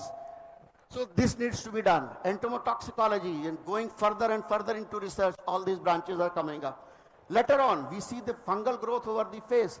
So with the you can say life cycle of fungus also we can comment upon the post-mortem interval. Another branch of forensic, that is forensic mycology, that should be developed, needs to be developed in our circumstances as of now, which is almost nil. Skeleton, we are already talked about the forensic anthropology and all. The other important, you can say, the aim of conducting the autopsy when we decided about the post-mortem interval is the cause of death. And if you see how the cause of death is determined, it's basically the first line I have written, determined after sound evaluation of circumstantial evidence. And there comes the importance of the visit of scene of crime. Then all those laboratory studies, it's not like that the IO is giving a single request and you just thinking you like a god and you will give the cause of death. Many of the times we lack because of that, you can say, the lack of information at certain levels. So all these branches needs to be developed over a period of time. Talking about the toxicology, when we talk about this preservation of viscera, various, you can say, preservation, still we are discussing about, there is no uniformity even in the collection of various evidences, what needs to be collected by a doctor to be given to the police so that it can be handed over to the forensic scientist, toxicologist. Still, in that domain also we tried to discuss whether this kind of facility can be developed at the mortuary itself rather than sending here, there and there, just like developed world. There is still not answer. Way back I can remember Dr. Jain is here. The Damodaran committee was formed just to sort out this issue, how to reduce dependency of cases, how to improve our system. Nothing happened. Our own forensic fraternity, they are, in fact, we are fed up with our own work. We can't take this laboratory kind of things. I think that mindset needs to be changed. At AIMS, I'm fortunate enough that we are having the toxicology lab, but other than AIMS, there is no other college which can cater to this kind of facility. So I think that needs understanding. And not only this, when talking about the viscera, it's again a very complicated domain. Whether actually we require this kind of so much amount in today's scenario where we're talking about innovation, research, high-end equipment, so much sophisticated instruments are there. What cannot be analyzed? I was in Scotland. I was working in that mortuary. We were collecting all the sample ourselves, submitting it to our toxicology lab. Immediately within 3 days, the preliminary report used to come, and every time we were interacting with the toxicologist for the quantitative estimation wherever required. All these can be done. And what we used to collect? Only blood, viscera, blood, vitreous humor, and urine. No need to collect all these things. Yes, we understand that, yes, we are most of the times, we are talking about the, you can say, agriculture poisons, organophosphorus, aluminum phosphide, all those kinds of things. In the sporadic cases, it should be done, not as a routine. I think the DFS has got a role here to standardize all these things, considering this domain of all over India. That's a big job, because if you see that even the different states have got a different kind of, you can say, the working scenario, there is actually no uniformity. I will just take 5 minutes more because time allotted to me was 30 hours. I will not eat away much into your thing, but I started at 1:04. I will finish before that. So when we talk about all these, so many researches, snake bite poisoning is a challenge. How to give the conclusive cause of death with the help of any toxicological analysis. The Jaipur FSL has taken a lead, or Rajasthan FSL, where they have developed some kind of thing, and they are actually reporting on these various aspects of snake poisoning, not in other part of the country. Right? So we need to understand where are the lacunas are there. We talk about the handling of evidences, weapons. We see that police person invariably will bring the weapon to us and give the weapon to us to examine and tell whether the particular injury has been caused by this. So I just tell them, don't bring us to first. You give it to the forensic science expert for the analysis of the fingerprints. Because once we examine first, all the fingerprints are gone. But we have to just correlate physically, so that even after years we will examine, nothing is going to change. So it just needs to understood that where and which evidence, where it should be submitted, what needs to be done. Ballistics, I told you, it's a very huge domain. We talk about firearm injuries. It's a, you can say, very challenging area. One who has become expert of ballistics, he is supposed to be a very good expert. So yes, crime scene investigation and all, when we talk about reconstruction of scene, actually it helps a lot when you go. But that's only rare cases, the rarest cases. Only through central agencies or where we actually work in a team with the forensic scientists, go to the scene of crime, understand all those injury patterns and try to reconstruct afterwards, not at the initial stage. I think our system needs to be changed where this kind of, you can say, functioning may be put right from the beginning. Right, so much information, so much things. I'm just rushing up. So we can do all those forensic biology, serology, where are all those, right? Forensic biochemistry, forensic biotechnology, the DNA, and all those forensic psychology, everywhere actually if you see. Yes, yes, I know ma'am, plus please, just 2 minutes to be here with me. I know I'm eating away there into their lunch time, but I started actually after that. Forensic botany, right? How it can be helpful for all those collection of evidences in the context of case, right? Question documents, as I told you. One example, everything is becoming multidisciplinary. There are set situations where actually you get help, a lot of help when you understanding the case, right? So there is a need to understand. We're talking about the white collar crimes. Still, you see the pedophilia and all, where we used all those. There was a huge international racket, and we, with the help of video footage and all, we could understand that what is happening. So it's not a single person's domain. It depends upon case to case. We talk about the crime against especially human body. There is a role, or there is a role to collaborate, need to understand between all of us. Yes, as you have told this forensic radiology, yes, I am fortunate enough to develop that facility, and we are using this kind of technology more and more into our practice. Of course, this was there since ages, where we used to locate for the age estimation I given you, and through location of the bullets and all, using it since ages, right? But actually it started, nowadays we have started like talking about the digital, this virtual autopsy and all those at NICFS earlier. Now it is an FSU campus, Delhi campus. We had a meeting also how to develop that way back in 2017. Now in 23, I can talk about, yes, at AIMS we are having that facility of conducting the digital autopsy or the virtual autopsy at our place. So need to understand, yes, these things you can say need to be incorporated.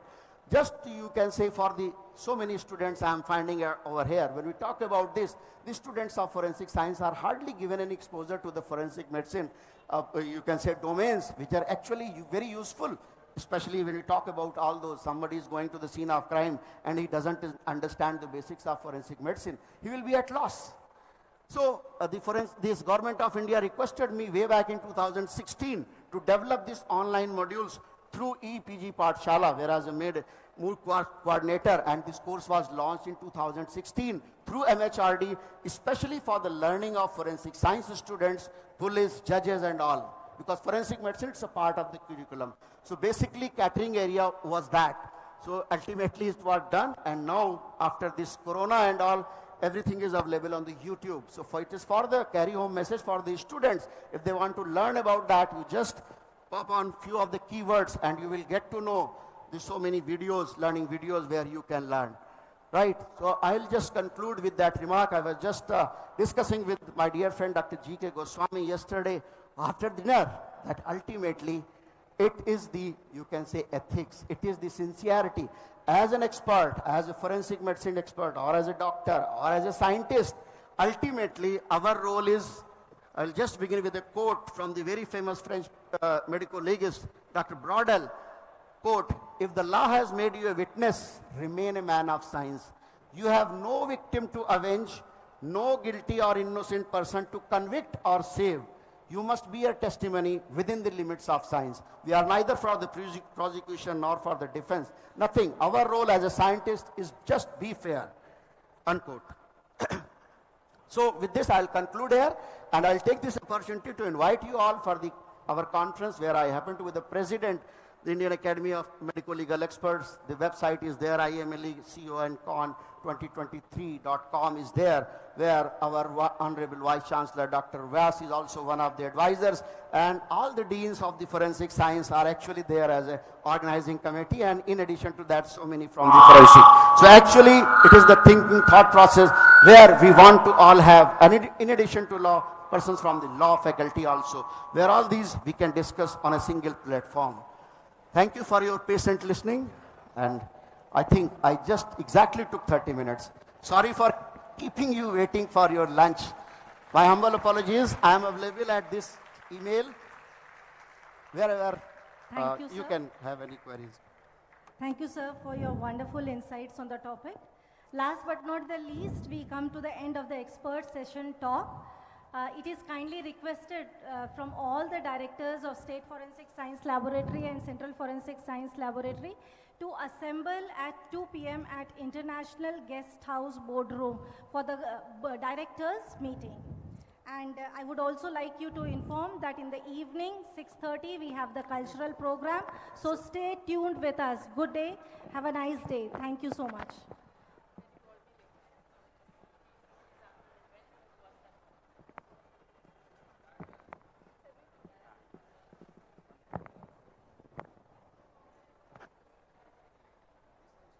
Dear participants, the parallel sessions will be in the respective